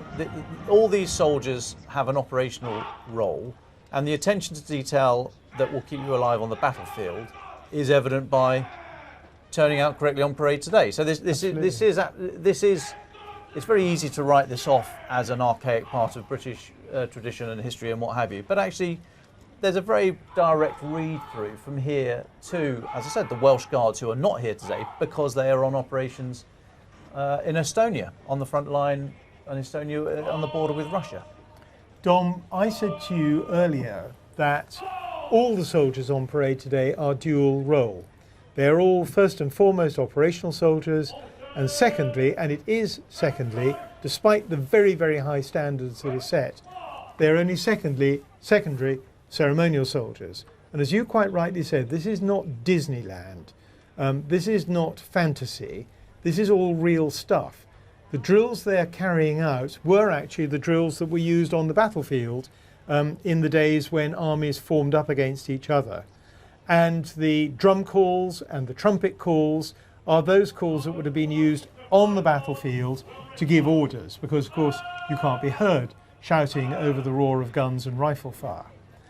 The other thing I think it's worth saying, and I did mention it a lot earlier at the start, soldiers of the household cavalry, and I think increasingly soldiers of the foot guards, actually start on ceremonial duty, because this is the one area of military life where discipline is very much to the fore. And actually, by going through the discipline of ceremonial soldiering, it rather strangely, or maybe not so strangely, creates better soldiers. Well, it does come down, as you were saying, it comes down to that attention to detail, being part of a team, obeying commands instantly, understanding what's going on around you, recognising the colour. There's very, very direct read-through from this to modern soldiering. Back to the parade, because the terrestrial TV channels will be telling you exactly what's going on, so I think we have to do the same, Dom. And what they're doing now is they have reformed from 2 lines into 6 divisions, and this is prior to the march past the Prince of Wales in his role representing Her Majesty the Queen. And they will do that first in slow time and secondly in quick time. So we'll start with the march past in slow time. And you will notice, if you can see on that tiny little screen, you will see that they actually have to turn through 2 right angle corners before they get to the Prince of Wales. Then they have to turn through another 2 right angle corners because the parade ground is of course a square, and that involves some pretty technical drill. And you and I, when we were at Sandhurst, used to know how to do that. But I wouldn't mind betting you've forgotten, because I certainly have. Yeah, I wasn't much cop the first time round, to be perfectly honest. Sorry, So- Sergeant Singh. They have now set off with the Queen's colour of the Irish Guards in the lead, as is right and proper. And as the Queen's colour goes past the saluting base, given that the Prince of Wales is standing in for the Queen and is her representative in all respects, I expect the Queen's colour to be dipped. It's actually called the flourish, followed by the recover. I expect it to be dipped in front of the Prince of Wales. We shall see. Just a note on the music. Are they the regimental marches of those on parade today, or any particular pieces of music that are always played? There is a set programme of music for the birthday parade, but it's a set programme that, in the very best tradition of the British Army, evolves. So new pieces of music are brought in, old pieces of music are taken out. We have even had pop tunes played, although I think I'm happy to say there aren't any on this particular parade. But there is a tradition which is very strictly observed, which is that as each regiment or regiment's representatives march past the Queen, or in this case the Prince of Wales, their regimental march is played. And that involves some pretty nifty playing on behalf of the mass bands. But then that's what they're paid to do, and they do it jolly well. So you'll see that, or you'll hear if you've got the sound on, as the Irish Guards go past, it will be the Irish Guards slow march. When they go past in quick march, it will be the quick march. And then in turn, the other regiments that are on the parade. The number 2 guard being formed and the 3 guard being formed by the Irish Guards. So the mass bands don't have to do a nippy change. The number 4 guard is Nijmegen Company of the Grenadiers. So we'll go into the British Grenadiers. Then number 5 guard is F Company of the Scots Guards. And you will get their regimental slow march. And the tail end will be brought up by the Coldstream Guards, who are always second to none. So they go at the end. Nulli secundus is their regimental motto, second to none. That's number 7 company, and they will march past to their regimental slow march. The same will happen in the quick march, and then when King's Troop and when the 4 divisions of the Household Cavalry rank past, their regimental marches will in turn be played. All controlled by the Director of Music. Yes, who used to be called the Senior Director of Music, but now has a different title. He's now called, I think, the Commander. I think that's what he's called. We shall have to look it up. Well, anyway, he used to be the Senior Director of Music, Household Division, as a Lieutenant Colonel. How much of the music, the programme of music here, and the work of the bands, is conducted through the rest of the year? How much are they able to rehearse for this throughout the whole year, or is this a specific event in its own right? No, they're working musicians. So there's been a fairly recent reorganisation of musicians within the army. So all the musicians, slightly confusingly, belong to the Royal Corps of Army Music, but they are also then posted to regiments, specifically to the Household Division, where they wear the tunic of the regimental band to which they are assigned. So actually rather uniquely in the British Army, they belong to 2 corps, but they belong to one constantly and to the other one they're changing on a sort of 2 to 3 year rotational basis. And this gives a much better opportunity for the musicians to get the promotion which they deserve. If they were stuck in one band, they would, I'm afraid, be waiting for dead men's shoes. Now here you see again the start of the march past in slow time, led by the brigade officer, field officer in brigade waiting, who is in command of the parade. And they're going past the Prince of Wales, who is flanked by the Princess Royal in her uniform of the Blues and Royals, and by the Duke of Cambridge in his uniform as Colonel of the Irish Guards. Now, he's not on parade simply because it's his colour being trooped. He would be there normally as a royal prince, as a working royal prince. And has the colour been is that dipped Yes. now? That's, It has been. okay.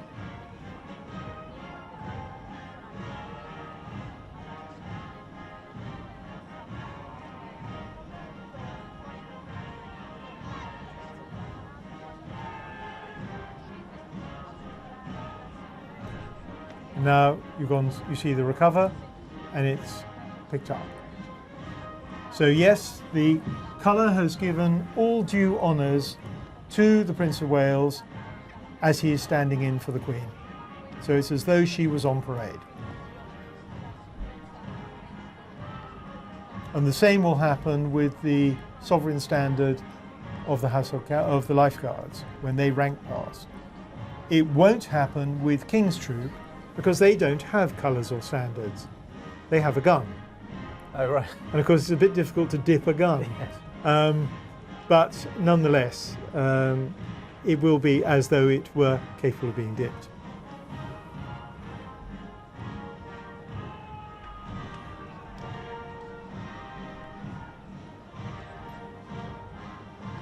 For those who have just joined us, you're watching live coverage of the Queen's Platinum Jubilee birthday parade.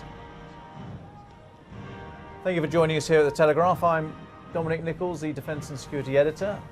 I'm delightfully joined by Christopher Joll, Regimental Historian of the Household Cavalry. We are not in control of this feed. We are receiving these pictures from elsewhere. Hence, we have this rather odd setup at the moment. But we are viewing Buckingham Palace and we are watching what is happening on Horse Guards Parade, the trooping the colour element of the birthday parade, on the large screens, which actually on this screen looks pretty small. So we're trying to talk you through it as best we can. I hope you can see it. They will shortly finish the trooping the colour portion on Horse Guards Parade and then move back down to Buckingham Palace. We're expecting to see the royal household on the balcony. Hopefully the Queen will be able to attend as well. We haven't seen her yet today. Actually, Dom, if I can be what the Foot Guards call a drill pig, the trooping is actually over. The moment the colour has passed through the ranks, that is the end of trooping the colour. So what we're now on is back to the Queen's birthday parade, of which trooping is only a part. So trooping actually is only a minute. Well, it's a bit more than a minute. But I mean, not the 2 hours. Oh no! It's the core, and it's why you'll find that people like me wearing a blue tie are very picky about calling it the Queen's birthday parade, because trooping the colour is only a bit of it. Yeah. But of course, quite understandably, the general public thinks of it as trooping the colour, and frankly, that's the shorthand that is used in the media. And why not? But actually, if you're being technical, it's only a bit of the parade. Understood. Nothing wrong with being a drill pig. Oh, drill is a pill, should be taken twice a day, I seem to remember. What's happening now is that the commander of the Foot Guards, Field Officer in Brigade Waiting, is asking for permission to march past in quick time. And he then rides back and he gives an order, and there is then, you'll remember this from Sandhurst, break into quick time is called out to the marching pace, and the bass drum beats it out. Boom, boom, boom, boom, quick march, and the entire parade breaks into quick march and the music changes. And that's what is about to happen now. You can see they're still in slow time. And of course, for the Foot Guards on parade, some of them may be midway through another manoeuvre, such as getting round one of these right-angled turns. Right. So it requires quite some skill and a lot of rehearsal. not to, as it were, trip over your boots. And you said earlier on that because of the pandemic, we've not seen this event in this way for 3 years. So you said there were 10% of the soldiers on parade today? I've only been briefed, I'm afraid, on the Household Cavalry. Only 10% of the troopers, 8% of the NCOs, and 1 officer in the Household Cavalry on this parade have done it before. That's a pretty high percentage. That is extraordinary. Yeah. And of the 200 odd horses, only 70 have done it. Sorry, 70 are new to it for the first time. Now, I think it's worth saying, as we said a moment ago, that doesn't mean to say, as was implied, I read in the media a little while ago, that somehow or other they're thrown into this from scratch. No, of course they're not. First of all, they're all fully trained. Secondly, there are other state events. In the case of the Household Cavalry, guard mounting at Whitehall every day. In the case of the Foot Guards, guard mounting at Buckingham Palace and St James's Palace, Tower of London and Windsor Castle. So there's lots of things going on where they practice their skills, and of course they've all been through the training. But for this particular event, Queen's Birthday Parade, those are the numbers. Yeah. And I wouldn't be at all surprised to find that the Foot Guards were in much the same position. Yes, so this is... Now, there they are. We can see they've broken into quick time. And they will march past in quick time as they did in slow time. This again requires some quite tricky drill manoeuvres. And you will notice that, and this is not out of disrespect, this is simply in the drill manual, that the Queen's colour is not dipped. It simply doesn't work in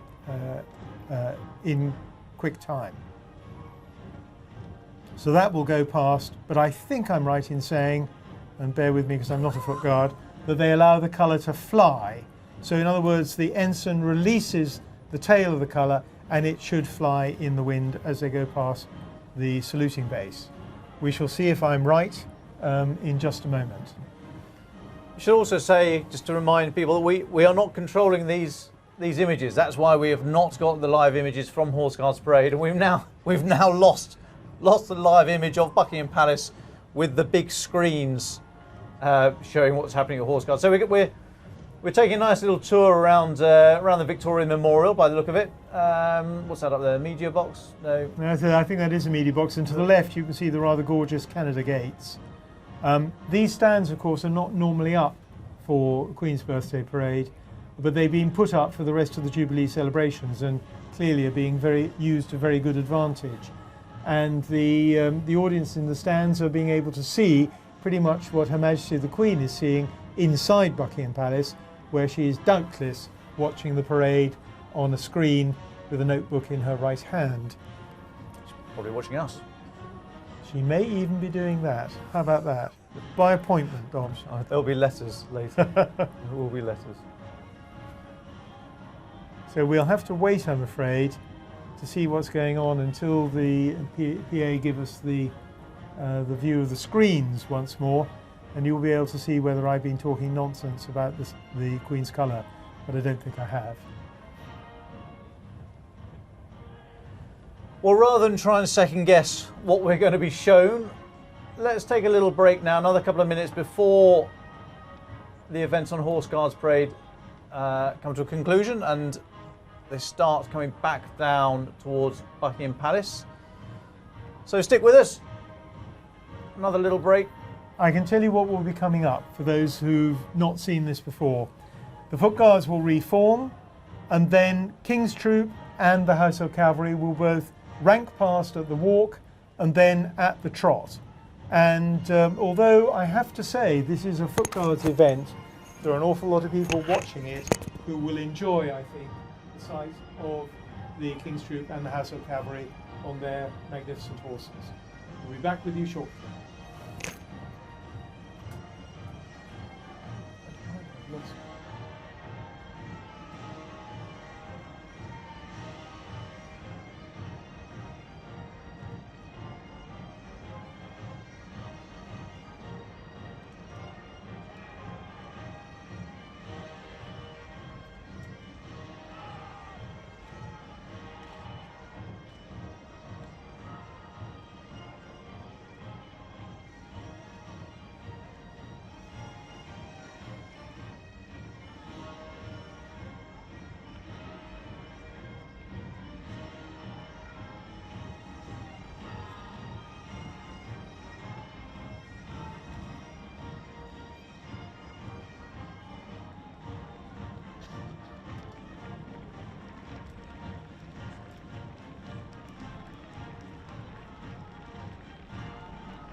Hello and welcome back to the Queen's Platinum Jubilee Birthday Parade 2022.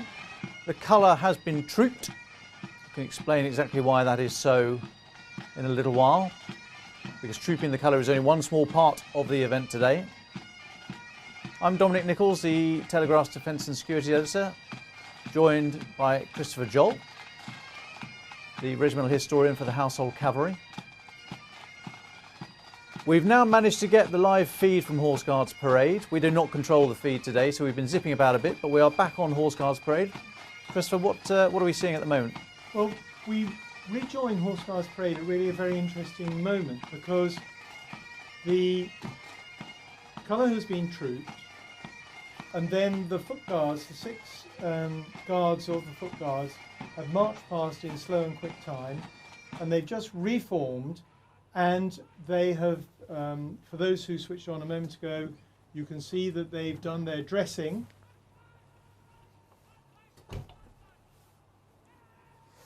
Yeah, so as Chris was saying, we're just having a couple of technical issues here. So the colour is the flag, basically, of the regiment on parade, around which soldiers would rally in times of war on a battlefield. And trooping means displaying, basically. So trooping the colour is displaying the colour to the regiment, so everyone knows what that where the regiment is and where to go in times of crisis on the battlefield.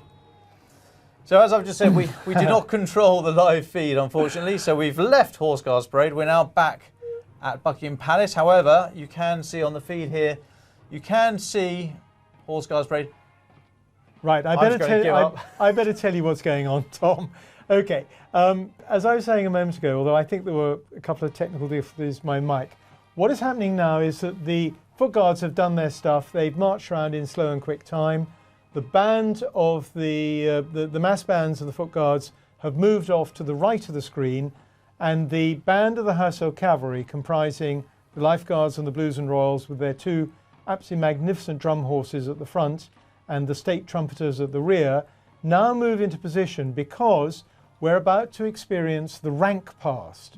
Now, because the Royal Artillery take precedence over all other regiments when they have their guns on parade, the first to go past in the rank past will be the King's Troop Royal Horse Artillery with their guns and limbers, and you can see them passing in front of us on the screen now. They'll do a sharp left turn, and then they will walk past Prince of Wales and the other members of the Royal Entourage, gathered in front of Horse Guards building, and watching from the windows above in the Major General's office are other members of the royal family.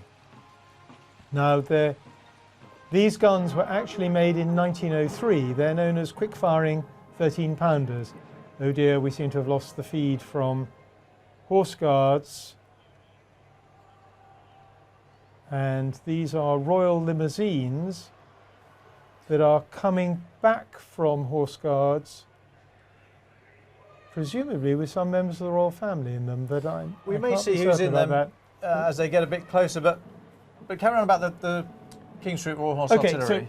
So, although we can't see them, King's Troop will rank past at the walk, followed by the 2 divisions of Lifeguards, the Sovereign Standard, and the 2 divisions of the Blues and Royals, who form the Sovereign's escort on today's parade. And they will then, on a trumpet call, which you will hear tootling out in the background, they will then go into the trot, and they will repeat the manoeuvre, trotting past the Sovereign. But then, instead of taking up their old positions in front of the Guards Memorial, they form up on Horse Guards approach prior to leading the parade back to Buckingham Palace. Now here we are back in front of Buckingham Palace, and yes, Dom, why don't you take over? Well, the crowds, the crowd there, those stands are not normally there for a Queen's birthday parade. They're there as part of the 4-day Jubilee celebrations. But the crowds are not thinned out at all. Neither have they here on Horse Guards Parade. Now, we're back on Horse Guards Parade again. Sorry, there's going to be a lot of coxing and boxing between Dom and me on this broadcast. And you can see the last of the guns of the King's Troop going past the saluting base. And now we come to the 1st Division of the Lifeguards just coming into view in front of the saluting base, the tail end bringing up the rear behind the mass bands of the Foot Guards. And as they go past, the Sovereign Standard will be dipped in exactly the same way that the Sovereign's colour, the Queen's colour of the Irish Guards, was dipped as it went in front of the saluting base earlier in the parade. One of the challenging things on this parade is to keep a straight line whilst going past both at the walk and the trot. And I'm rather glad that there isn't a camera on the Horse Guards building, because that line is not always quite as straight as it might be. Easier at the walk than it is at the trot.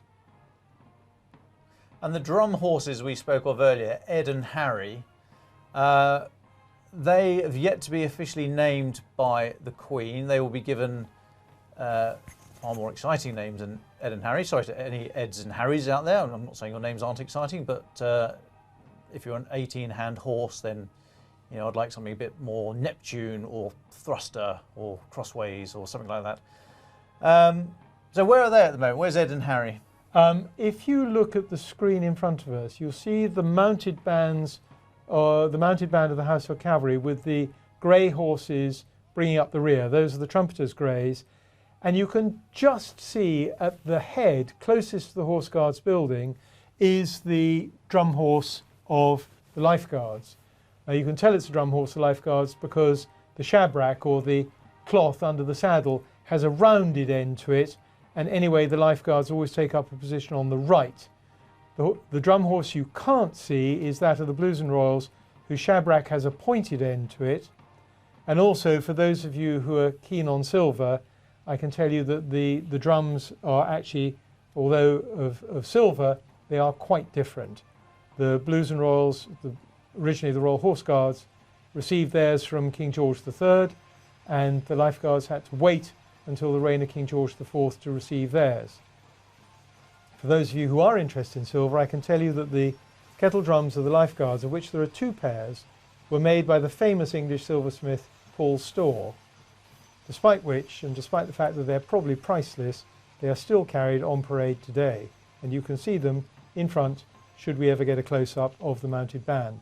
But there, at the moment, you've just seen the King's Troop Royal Horse Artillery going past at the trot.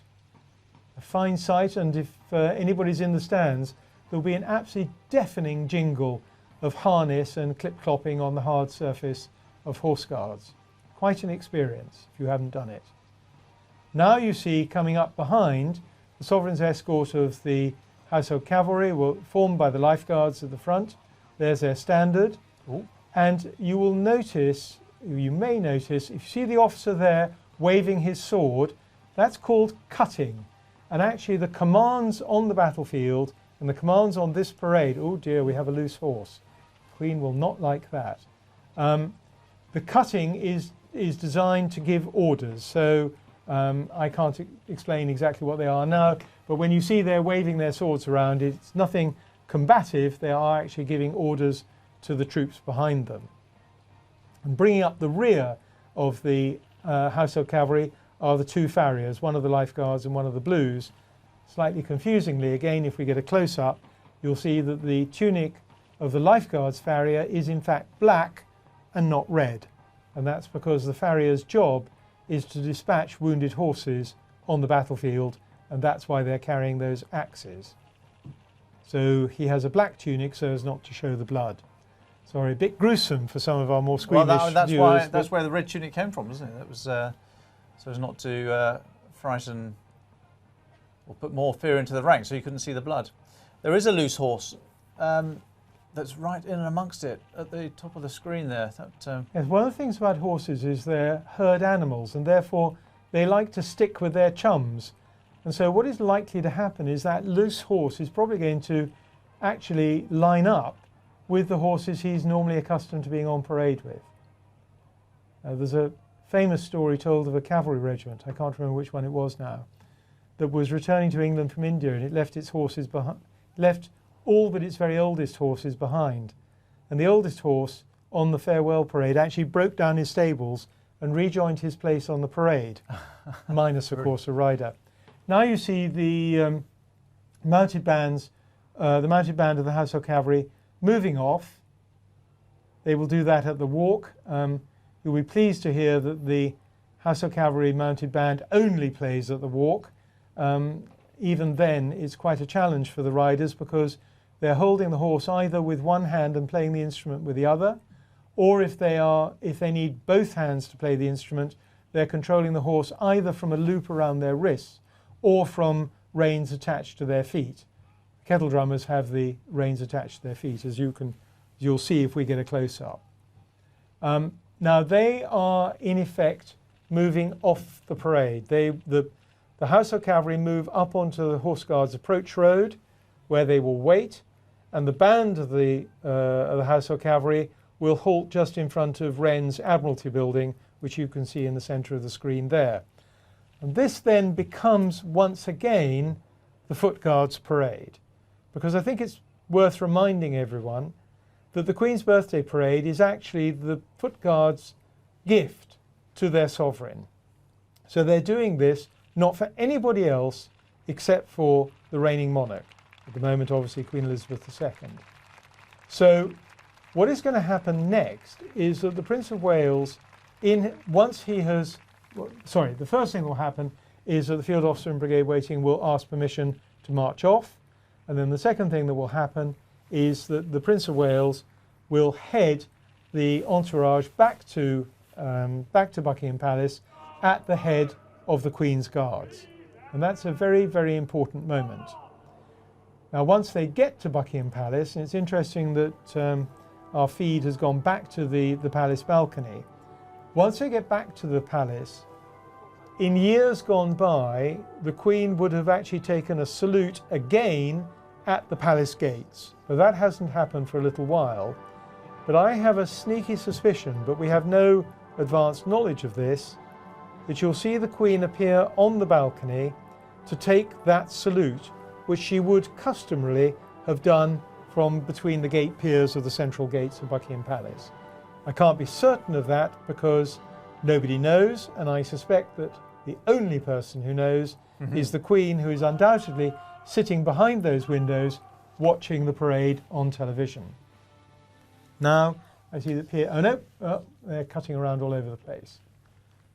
So we're back now, and you can see on the very small screen in front, well, it's actually a giant screen, but for us a small screen, in front of the Queen Victoria Memorial. Yeah, we have a steady moment. What is actually happening, you can't see it happen, is that the working members of the royal family are leaving Horse Guards by the front yard, which is on the Whitehall side, and their carriage procession will be going up the Mall, so that they're then in position in Buckingham Palace before the guards arrive back there.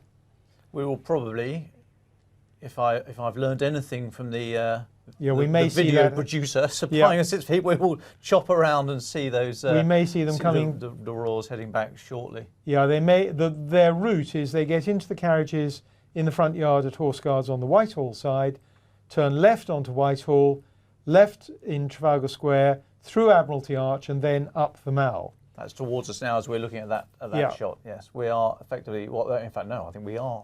This camera is on top of Buckingham Palace, looking down the Mall towards Trafalgar Square.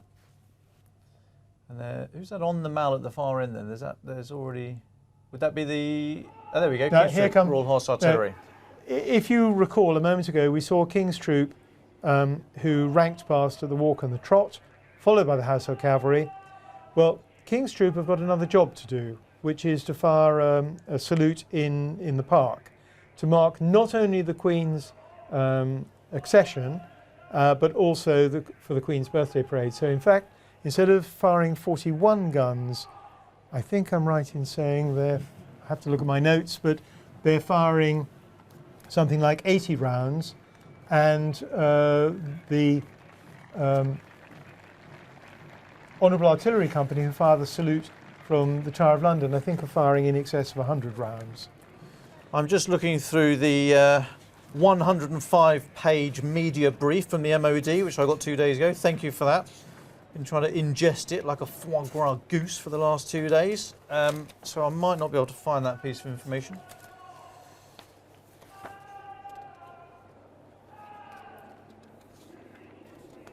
This is Royal Salute.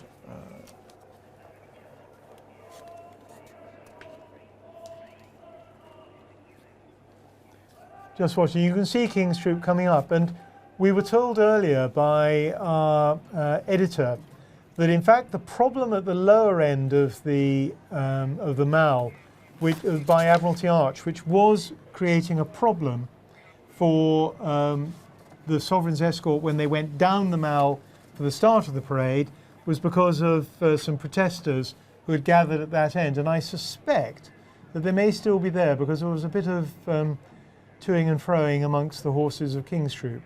Anyway, a very, very fine sight.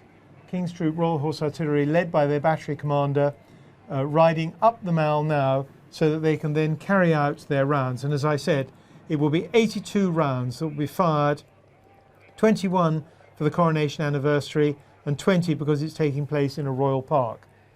So a total of 82, and then there will be even more rounds fired, and I don't have the notes in front of me at the moment, by the Honourable Artillery Company from the Tower of London. So there you see King's Troop riding up to carry out their next duty. The Sovereign's escort of the Household Cavalry will not follow them onto the Mall at this point. You can just see them in the top left-hand corner moving onto the approach road, where they will then wait for the rest of the foot guards to form up for the march back to the palace.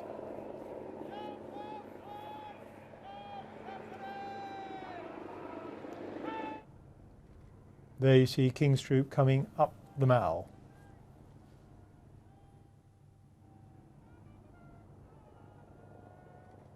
King's Troop, I think it's worth mentioning, originally before the war, before mass mechanisation of the British Army, most artillery was brought into action using horses.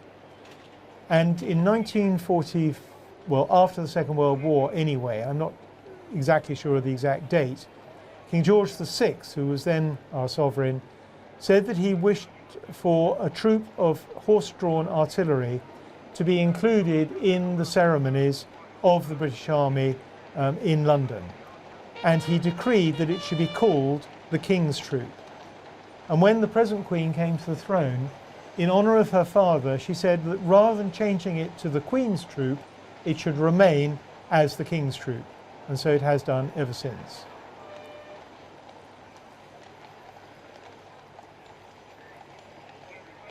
So the 82 rounds will be 21 for a standard coronation anniversary. Oh, sorry. Yeah, we standard royal salute for and 21 Queen's because it's in a birthday. royal park. 20 because it's in a royal park, plus 21 for the coronation anniversary, and then another 20 because that's taking place in the royal park. So that's your total of 82.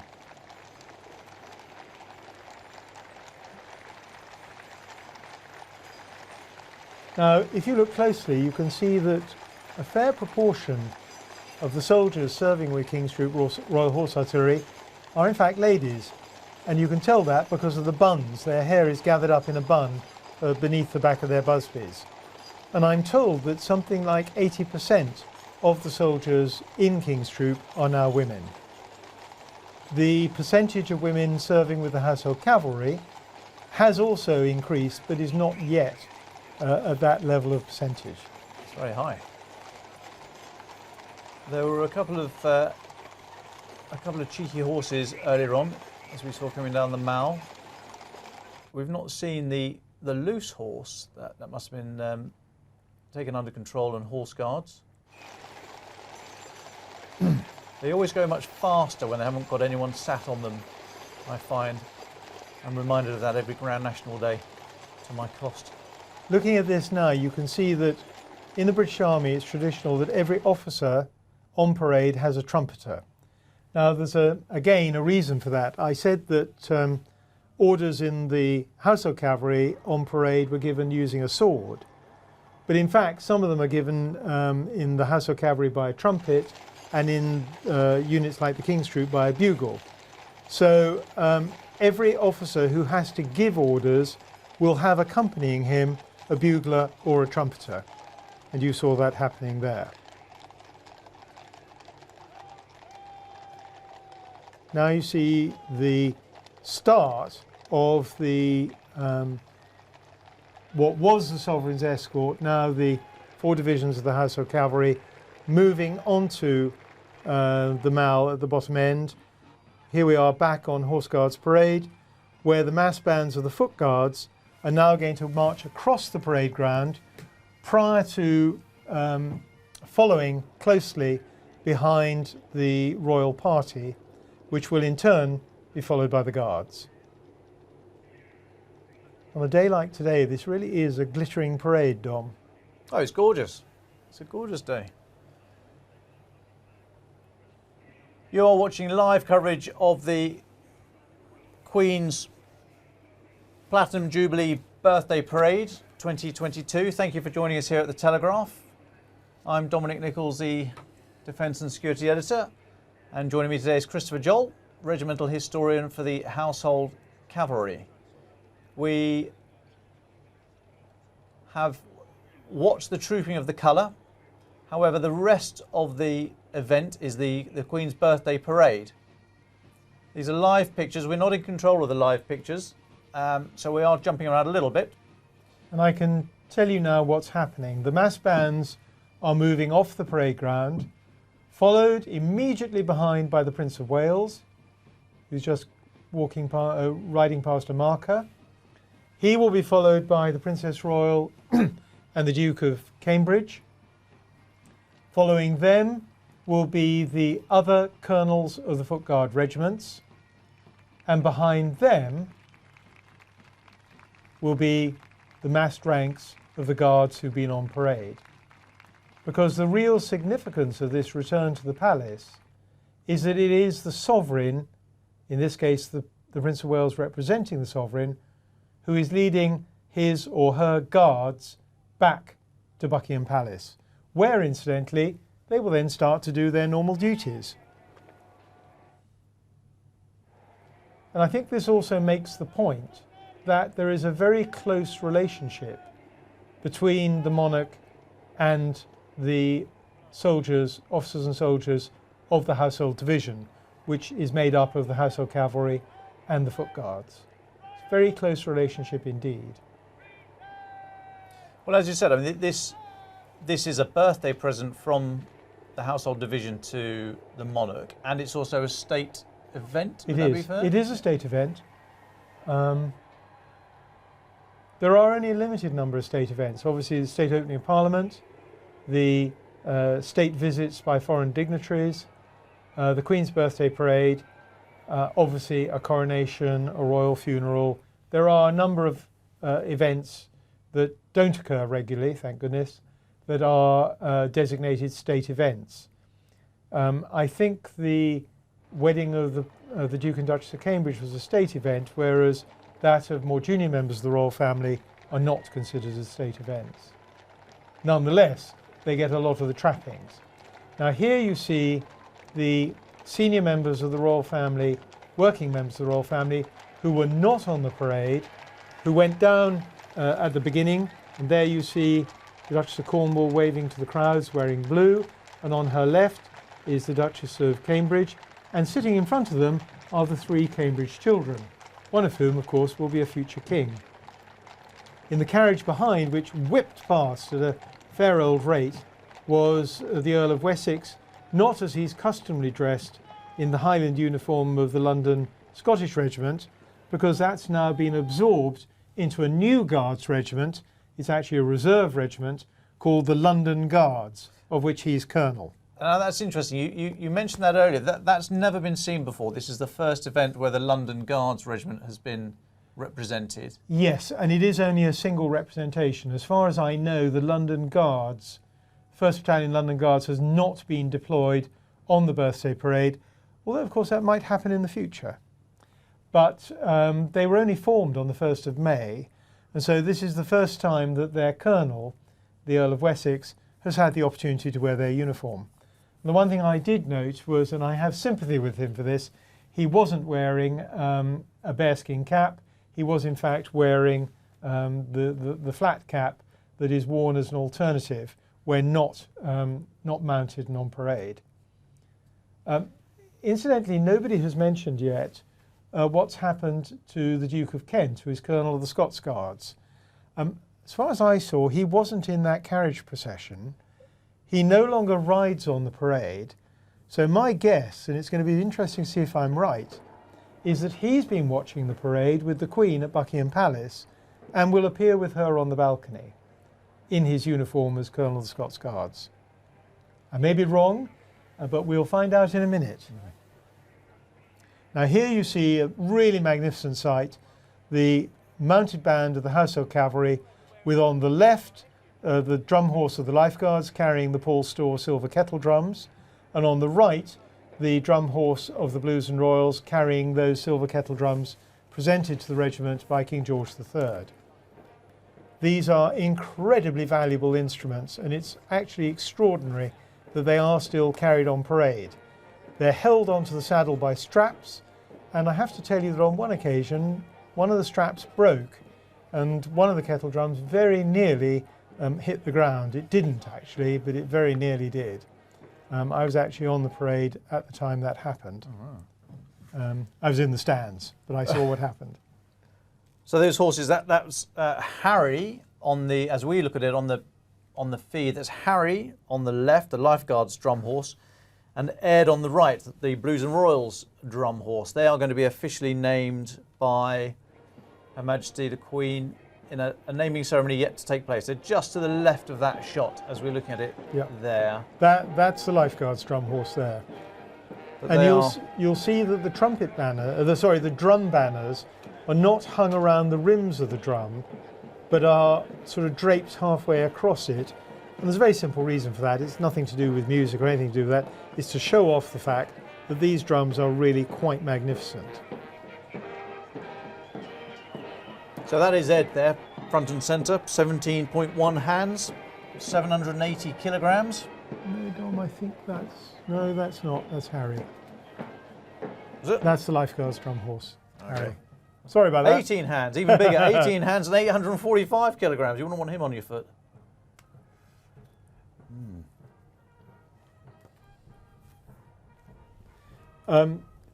Again, being a bit of some trivia for our listeners and viewers, the drum horses of the Household Cavalry were not always brewers' drays or char horses. In fact, before the war, providing a horse was big enough to carry the drums, they could do so.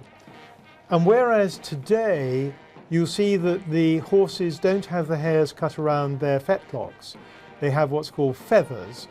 Before the war, they were clean shaven all the way down the leg. I think that the present way of grooming them is rather better. Now you can see over the heads of the state musicians of the Household Cavalry Mounted Band, the 1st Division of the Lifeguards with their sovereign standard. And it's interesting to note, I draw your attention to the number of medals that are being worn. Got to remember from what I said earlier that all recruits in the Household Cavalry start at the Mounted Regiment. So there'll be a fair number that haven't seen any service. We're going over now to Buckingham Palace, and there is the Queen, and as I thought, with her is the Duke of Kent, who no longer rides. He's fairly elderly. He was actually my instructor at Sandhurst all those years ago. Anyway, the Duke of Kent is with her, and the Queen is self-evidently going to take the salute of the troops returning to Buckingham Palace, as she would have done when she was on the parade herself. So that's the Queen on the left, absolutely immediately recognisable. And you'll notice on her left shoulder, she's wearing a diamond brooch which was given to her by the Household Division, which combines all the badges of the Foot Guard regiments. She has, for those in the Household Cavalry quite separately, got 2 Household Cavalry brooches. Duke of Kent on her right, it's a collar day, so he's wearing the collar of the Order of the Garter, but he's actually wearing the sash of the Order of St Michael and St George, of which he is the Grand Master. And the decorations he's wearing, you can see three. One is the one at the top is the Order of the Garter. The one bottom left is the Order of St Michael and St George, of which he's a Knight Grand Cross. And the one on the right is the Royal Victorian Order, of which he's also a Knight Grand Cross. So interestingly, and he's not breaking any of the rules, he's actually wearing a bit of everything today. The Queen is going to be watching this, the return of the Guards, with very, very close interest. She knows exactly what she's looking at. And you can see the Duke of Kent now saluting. That presumably means that either King's... I can't see what's going in front of them at the moment. Why is the Duke of Kent saluting a representative of the sovereign when he is next to the sovereign? He's not saluting the Queen there. He's saluting either the standard, the colour, or the guns, which are the spirit of the Queen as well. Right. Okay. The only person who doesn't have to salute them is the Queen, but I've noticed on previous birthday parades she does. Right.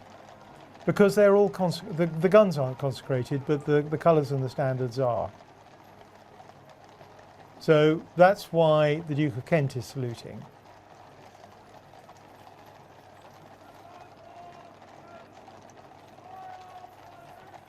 And the Queen, you can see here, I'm no lip reader, but she's giving a very lively commentary to the Duke of Kent as her troops, as her guards march past her. Now this is not sorry Dom, this is not incidentally, she's not out here for the flypast. That takes place later at 1 o'clock. She has come out specifically to review her guards returning to the palace after the birthday parade, as I thought she would. And they will be going around the Victoria Memorial now and back down to Wellington Barracks? Yeah. The Sovereign's escort of the House of Cavalry form, I think I'm right in saying, form up in the forecourt, and then they will ride back to Knightsbridge Barracks. King's Troop will go off to perform their gun salute duties in St James's Park, and the Foot Guards will go to their duties. In fact, the order is, to your duties, quick march. Off they'll go.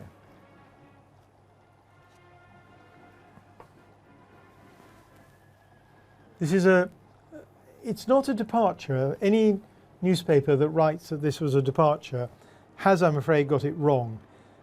This is something that the Queen has done at almost every birthday parade since, either mounted or dismounted, but this time, this is a first, she's doing it from the balcony. And she's carrying, as I think a lot of people know, she's supporting herself on a stick that belonged to the Duke of Edinburgh. Oh, lovely.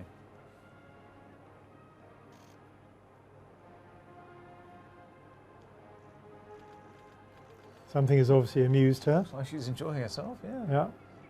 She's not taking her eyes off the no. parade, is she? No, not at all. She knows exactly what she's looking at. And something's got her attention there. Yeah, the Duke of Kent obviously pointed out something to her. Here comes the royal party. There's the Princess Royal in the centre, followed by the Master of the Horse, the Major General. And you mentioned that you were not expecting to see the green sash. Prince Charles wearing the green sash today. No, he's also mixed things up. He's wearing the green sash of the Order of the Thistle, whilst wearing the insignia not only of the Thistle but the Garter, and wearing the collar of the Garter. So clearly, there are no rules about this. I think it's down to the Queen to say what they can wear. There are certain days that are designated collar days, and this is obviously one of them, when the collar of the order, and it is all the orders for the Knight's Grand Cross, or in the case of the Thistle and the Garter, the Knights of the Order, wear that very elaborate gold chain you can see worn from shoulder to shoulder. there are no rules, I think, as far as I know, about mixing up. So you can wear the sash of one order, the star of another, and the chain and the collar of a third. And that's clearly what's going on today.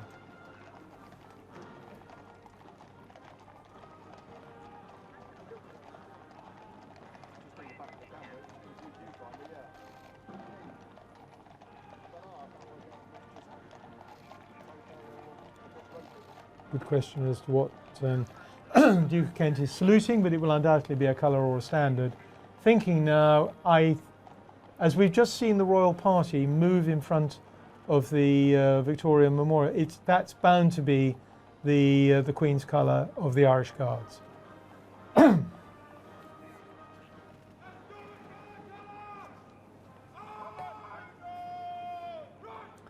That I think, oh no, he's up at the salute again. Again, without the cutaway, it's extremely difficult to tell precisely what he's saluting, but it will be a colour or a standard. Well, I can hear, I'm getting the feed from somewhere else at the same time, and there are troops dressing at the moment. Yeah. So that's obviously not what the Queen is watching now. Ah, they're pulling back, so maybe we'll get a better idea of the state of play of the parade. And again, they may have made some minor changes to this moment. So we're pulling back to the gates. That's where the Queen would normally stand. Yep, the foot guards are marching past her, and instead of being between the gate piers, she's actually on the balcony. And you see they're all giving her an eyes right.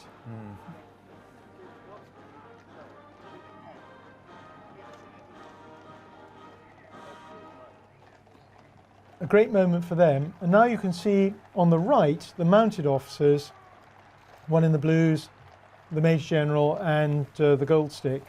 They're moving back into the palace because they then become part of the party that takes place inside the palace after the birthday parade and before the flypast.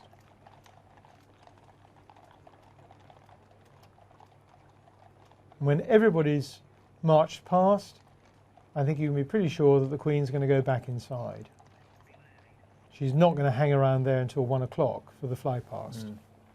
That's in another half hour's time. So the birthday parade, as we've seen it, has that changed much over the years? No. Yes and no. Over the last 100 years, three major changes have been made. First of all, the King or the Queen riding back at the head of their guards. That was introduced by George V. The inclusion of the household cavalry on the parade itself, rather than just acting as a sovereign's escort, that was introduced quite a long time ago, certainly before I joined, so before 1968.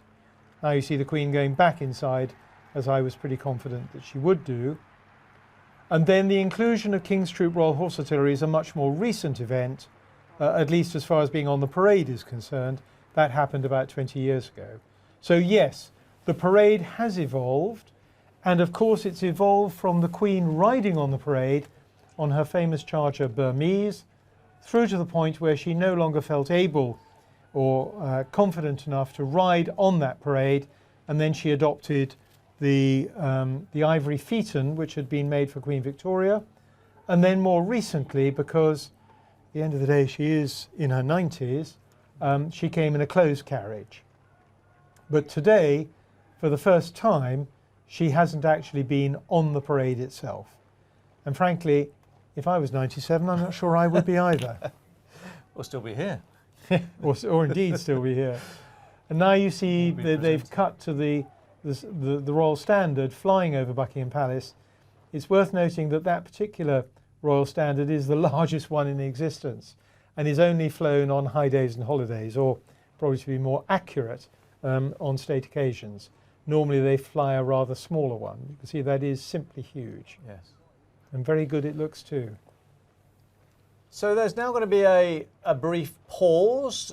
We're told that the first round from the King's Troop Royal Horse Artillery that's going to be fired from St James's Park, the first of 82 rounds, will be at 12:52. So that's in about 20 minutes' time, and then they will. Each round will take place a few seconds apart from each other. 10 14 seconds. 10 10 seconds. seconds. 10 seconds. Yep. 10 seconds apart. So there's going to be a little pause now. Then there'll be the gun salute, and then the flypast, and we will see the royal household gather on the balcony of Buckingham Palace for the flypast. Yeah, and it will only be by the Queen's orders. And I have to say, to avoid embarrassment, it will only be the working members of the royal family. Yeah. There was some concern that Prince Harry and his wife, Duchess of Sussex, would somehow or other upstage the Queen. I've personally never thought that that was likely. I'm not sure it's what Prince Harry would want to do anyway, but quite clearly, if they did watch the birthday parade, they will have watched it from the Major General's office, and they will have driven there in a car and gone in through the Whitehall entrance. We know, because it's already been published, that they will not be watching the flypast, but presumably they are part of the royal party inside. So we're going to take a short break. We will come back in probably a few minutes' time for the gun salute. We'll leave the live feed running, so you'll get the pictures. We'll take a little break, advise you to do the same, and we'll see you back here very shortly.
Yeah, right, hang on, I'm going to change over to track one, sorry. Right, click over to track one. So that's gone over there. That should be there. Yeah. Okay. Yeah, exactly. Yeah. Well, we're not near there, so we're a bit of a distance away from that. So yeah. Does everything look okay? Yeah. Nice though. You're down in the basement. I'm inside. Yeah.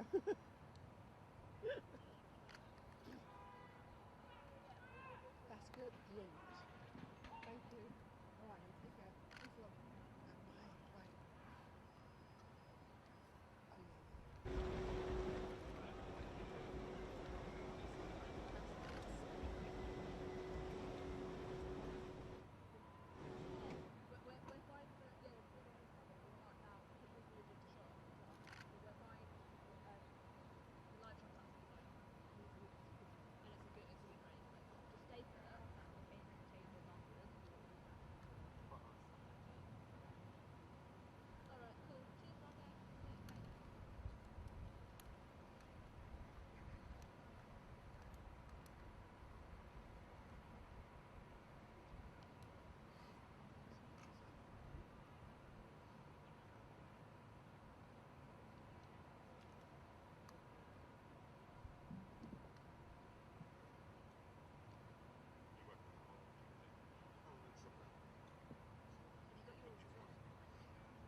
Hello and welcome back.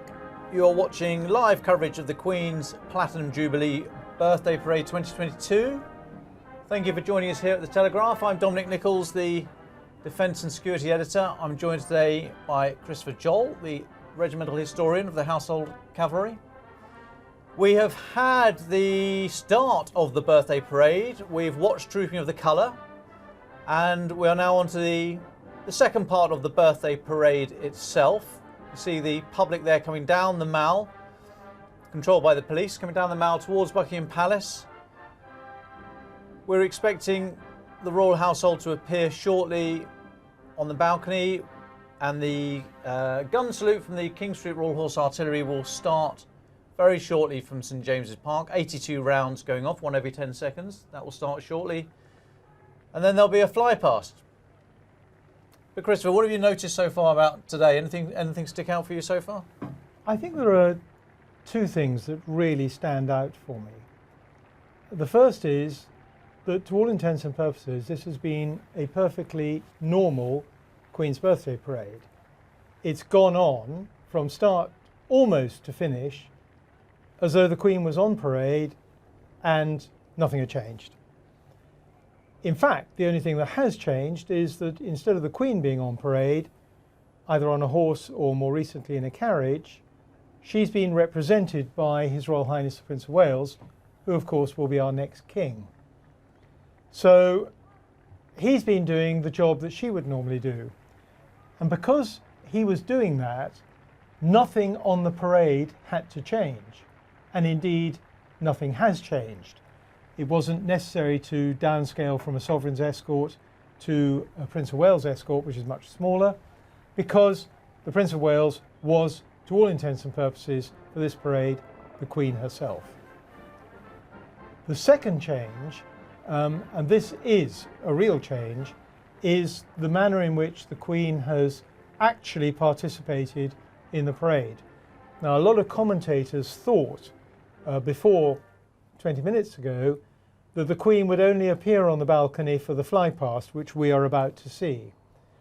I had a sneaky suspicion that she would actually appear on the balcony with the Duke of Kent and take the salute of her guards returning to Buckingham Palace from Horse Guards Parade.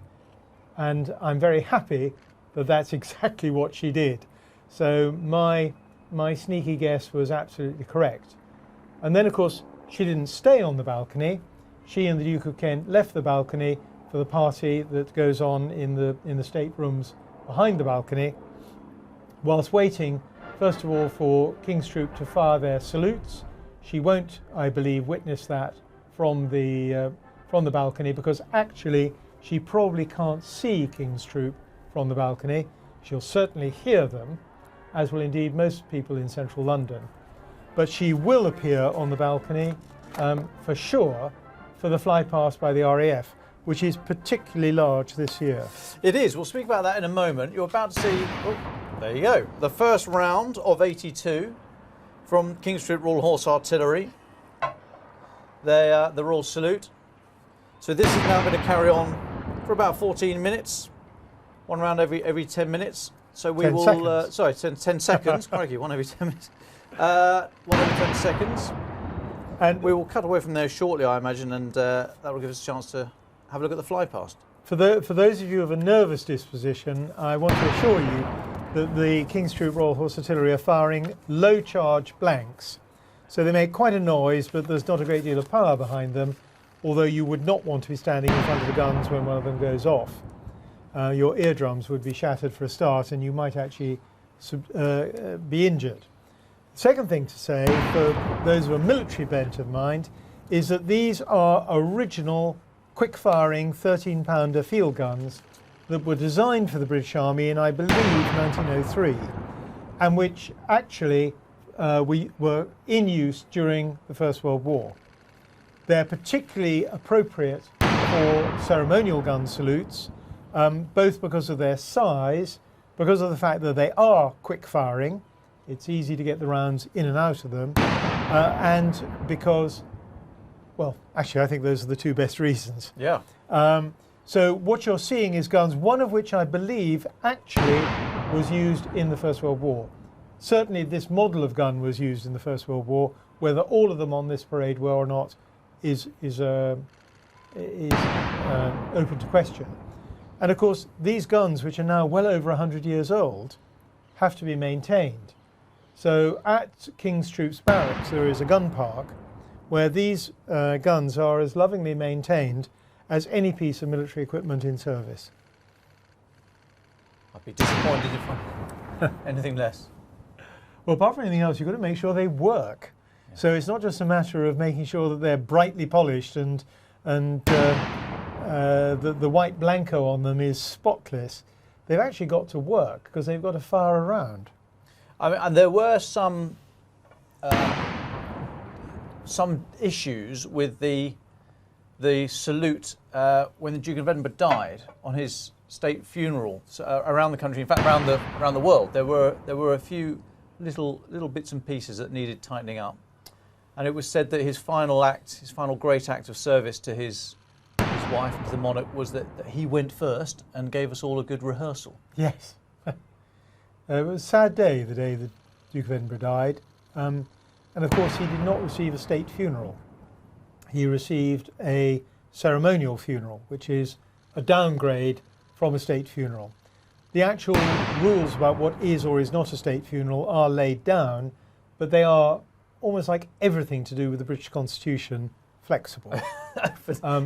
Interestingly, my former colonel, Lord Mountbatten, had a funeral that was a state funeral in all but name, but it was actually a ceremonial military funeral. The principal difference, although again there are exceptions to the rule, is that a state funeral includes a lying in state of the deceased person, whereas a ceremonial funeral does not. That said, Her Majesty Queen Elizabeth, the Queen Mother, got a ceremonial funeral, but she also got a lying in state. So, as with the best of British, it's down to a decision on the day. As we've seen today, as you've made the point a number of times, that it's largely today's birthday parade has largely followed the script of recent years, but then there's always a couple of adjustments for the circumstances. Hence the Queen being on the balcony. You know, I think that more than anything else, the British royal family, and Her Majesty the Queen in particular, but her predecessors as well, have, since the reign of Charles I and the Civil War, been essentially pragmatic. They've been pragmatists. They've looked at a particular situation and said, we don't need to be hidebound by the rules, we make the rules. Yes, there are certain rules laid down, like the number of rounds that are fired in a royal park, the number of rounds that are fired for a state funeral or for a state occasion. But they're pragmatic in their application of them. Well, now we've cut back to the balcony. The Queen, you'll see, has donned a pair of dark glasses because she's going to be looking up in the sky. Immediately on her right are the Prince of Wales and his wife, the Duchess of Cornwall, in her blue frock. The Queen leaning on her stick. And then to the left of the Queen, you see the Duchess of Cambridge and her three children, Prince Louis, Princess Charlotte and Prince George.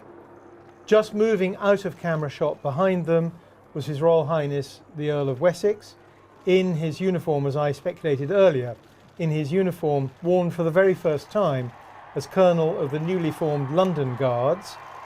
And he'll doubtless be there with his wife, but she moved too quickly for me to point her out to you.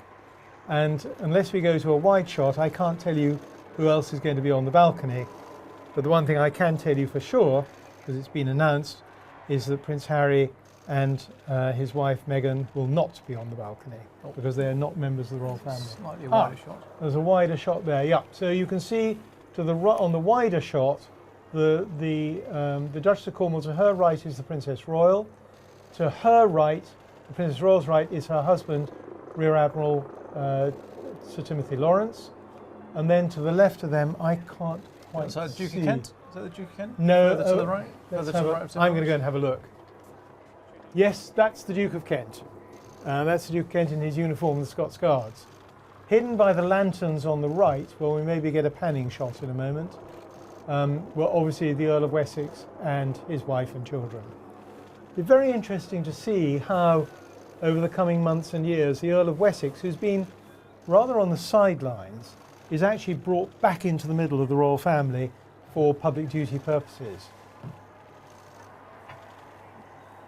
Interestingly, he doesn't at the moment have command of he's not the colonel of a regular foot guard regiment, but he is the colonel of a guards regiment now, the London Guards.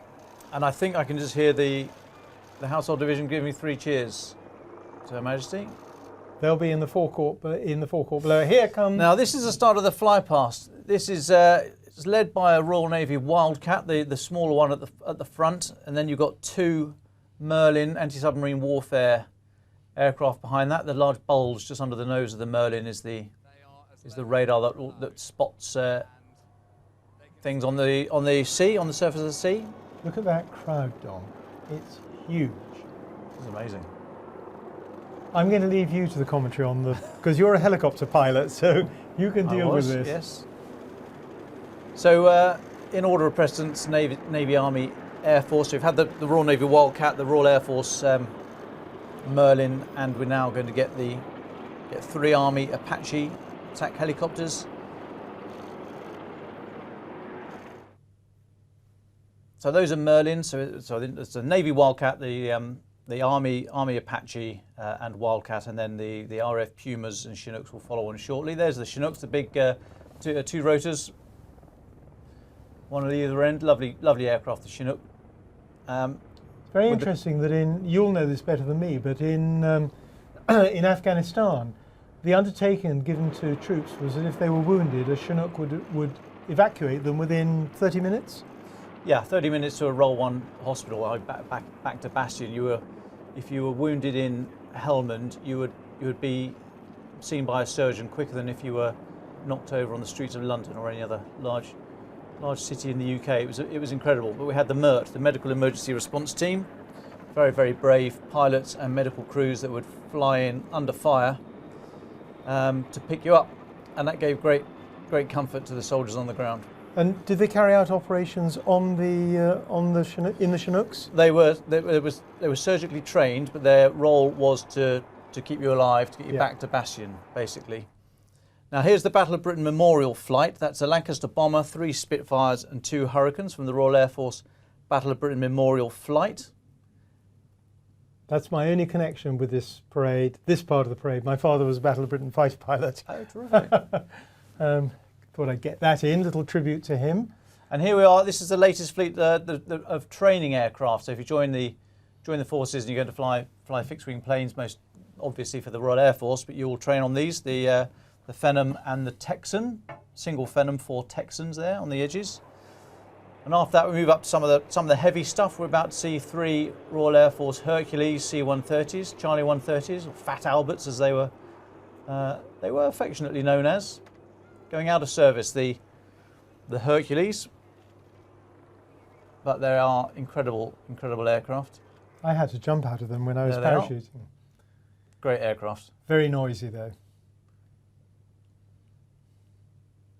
And then behind the aircraft, we're about to see the aircraft that's replacing them, the E-400 Atlas. So the Atlas is a much larger aircraft, not without teething problems bringing it into service. I think that's fair to say. But as you can see, they are big, very capable, propeller powered, so they can land on dirt strips and beaches and rough landing zones and what have you. So they're not going to ingest any stones into the engine and cause a catastrophe. The aircraft behind it is the C-17 Globemaster in US service, but huge aircraft. I played football in the back of one of those. They are enormous, and the C-17's been doing a lot of the literally heavy lifting, taking weapons out to Poland and elsewhere in support of Ukraine. So the RAF C-17 fleet have been very busy. Then we see a Poseidon on the left. The furthest one is a Poseidon anti-submarine warfare aircraft, and the near one, the sort of with the white top, is an RC-135 rivet joint spy aircraft. Sorry, eavesdropping surveillance aircraft. Again, very active. Been very active in the war in Ukraine, up and down the borders of Ukraine and Belarus. Behind that we see some fighters, RAF Typhoon fighters and F-35 with a Voyager in the middle. So the Voyager is, it can be used for refueling, either air-to-air refueling. It can also be used as a passenger transport aircraft. It's basically an Airbus A320. It's a very, very efficient, very comfortable, very flexible aircraft. And you see the Typhoons on its port side and the F-35s are on its starboard side. His fingers in the ears time. Louis. And out of the mouth. Yeah, quite. We're about to see the Hawks. So you're going to see 4 Hawk T2. Oh, sorry, so that is the Voyager in the middle. F-35s on the near side here. In fact, they're all F-35s. Oh, maybe there have been 2 lots of Voyager, because there was a Typhoon. We're cutting about a bit. I'll reiterate, we do not control the feed, so we are leaping about a little bit. But I think we're about to see some Hawk aircraft, 4 Hawk T2 aircraft, and then at the back, the 9 Hawks of the Red Arrows, the RAF aerobatics team, and that will be the end of the flypast. But let's see where the camera producer takes us next. Yep, hands over the ears, Louis. Oh, look, 70. 70. Isn't that splendid? Nice touch. That's holding close formation. Wonder how many hours they had to spend rehearsing that, Dom. And they are, yeah, quite a lot. They are RAF Typhoon fighters.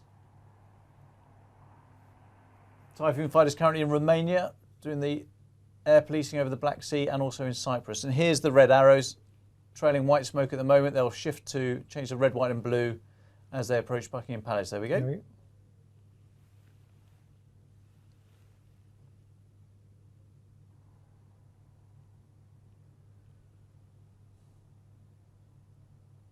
And I think the Red Arrows are back to their normal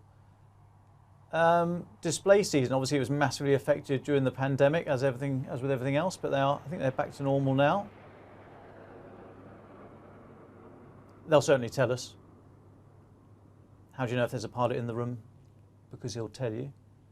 So we will hear. But that, I think, is it. That's the end of the flypast. Red, white, and blue over Buckingham Palace. And that concludes this year's Queen's Birthday Parade. It just remains for the hundreds of thousands of people who've gathered around Buckingham Palace to go about their business, whilst the Foot Guards return to their duties. And there you see a wide shot of the working members of the royal family on the balcony. Queen looking very happy. Oh, national anthem being played.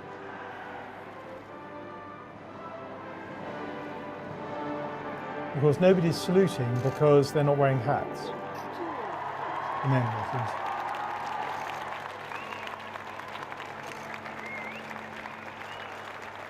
Time to go and have some lunch, I think the Queen is saying.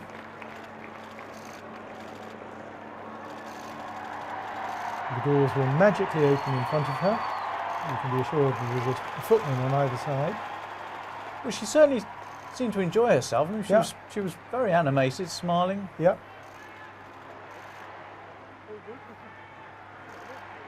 There's the Countess of Wessex in the printed skirt. And there, for the very first time, you see His Royal Highness the Earl of Wessex in his Guards uniform, accompanied by the rather elderly Duke of Kent. Splendid man. And there we go. The windows are closed.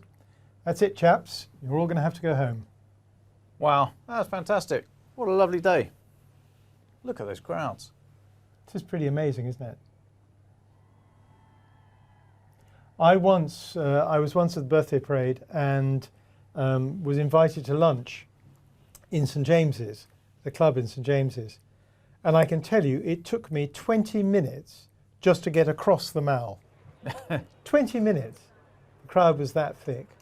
And I reckon there are a lot more people there today than there were when I tried that. As you rightly pointed out, there are the snipers on the roof. Police snipers. That's probably the camera we've been taking the somewhat erratic feed from as well. Yeah. But that feed there, you can see the crowds around the Victoria statue.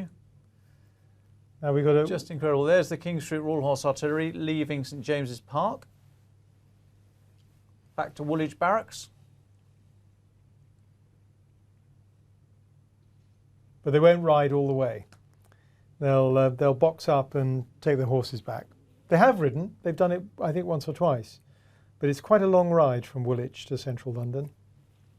And boy, oh boy, does it create havoc with the traffic. I bet. The Household Cavalry will long since have got back to Knightsbridge Barracks, and I can tell you, just to give you an idea of how hot it can be, laid out in the officers' mess and in the NCOs and the troopers' mess are rows and rows and rows of pint glasses full of water. And the first thing anybody does is grab a glass and down a pint of water. What's the second thing they do? Get the kit on. Well, that's it. That's the Queen's Platinum Jubilee Birthday Parade 2022, starting 4 days of Platinum Jubilee celebrations here in the UK and across the world. Hope you've enjoyed it. Apologies if we've been rambling and trying to catch up with the video feed as it dotted about. But a wonderful event, wonderful day, not without incident. I hope they've caught that loose horse, and I hope whoever was unseated is okay.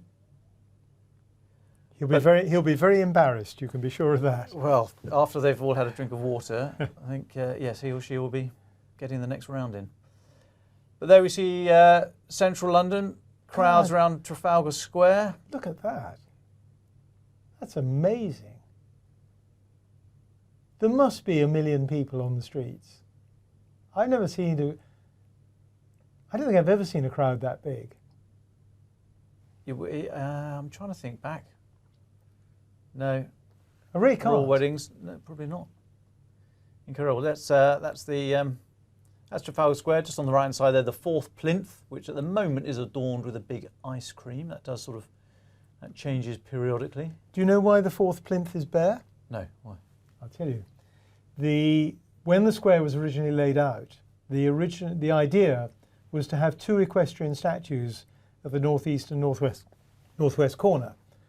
The one of King George IV was cast, but King William IV, who was supposed to be the second one, was so unpopular, or so unloved would probably be the word, that they couldn't raise the money to cast a statue. Really? And ever since, the plinth has remained bare. And in the late 1930s, the then Minister of Public Buildings and Works, who was responsible for public spaces in the UK, decided that he wanted to turn Trafalgar Square into the monument to the Navy. You know this story? No. It's absolutely true. And they decided that what they would do is they would keep Nelson's Column. They'd put in 2 new fountains, and you can see them on that aerial shot, designed by Sir Edward Lutyens, the famous Edwardian architect, and that all the military statues would be moved. General Gordon was sent to Victoria Embankment, and he duly went there. And General Napier and the other one was supposed to go to the Royal Hospital, Chelsea. And the statue, the equestrian statue of George IV, was supposed to go to Virginia Water. But then Hitler intervened, September 1939, and the job was half done. The fountains were built.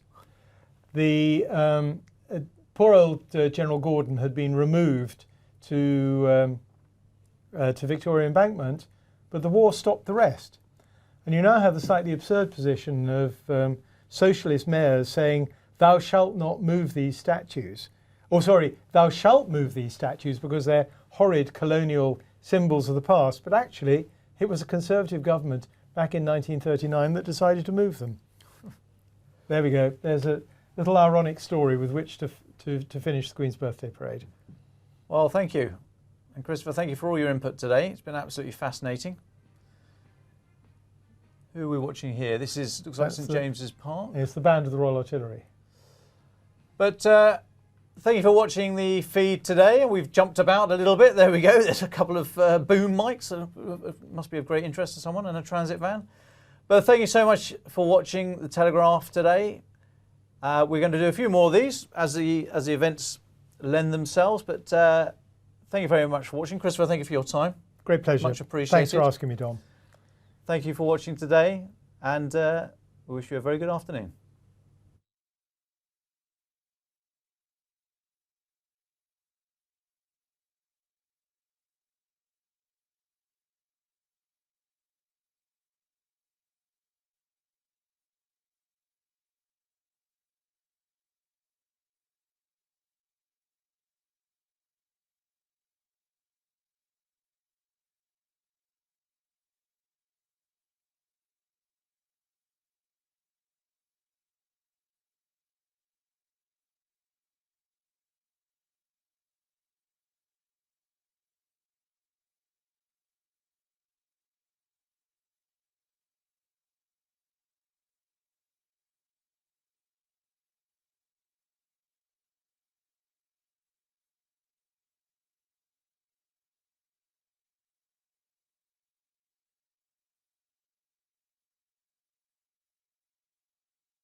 We can hear you calling from the heli, yes.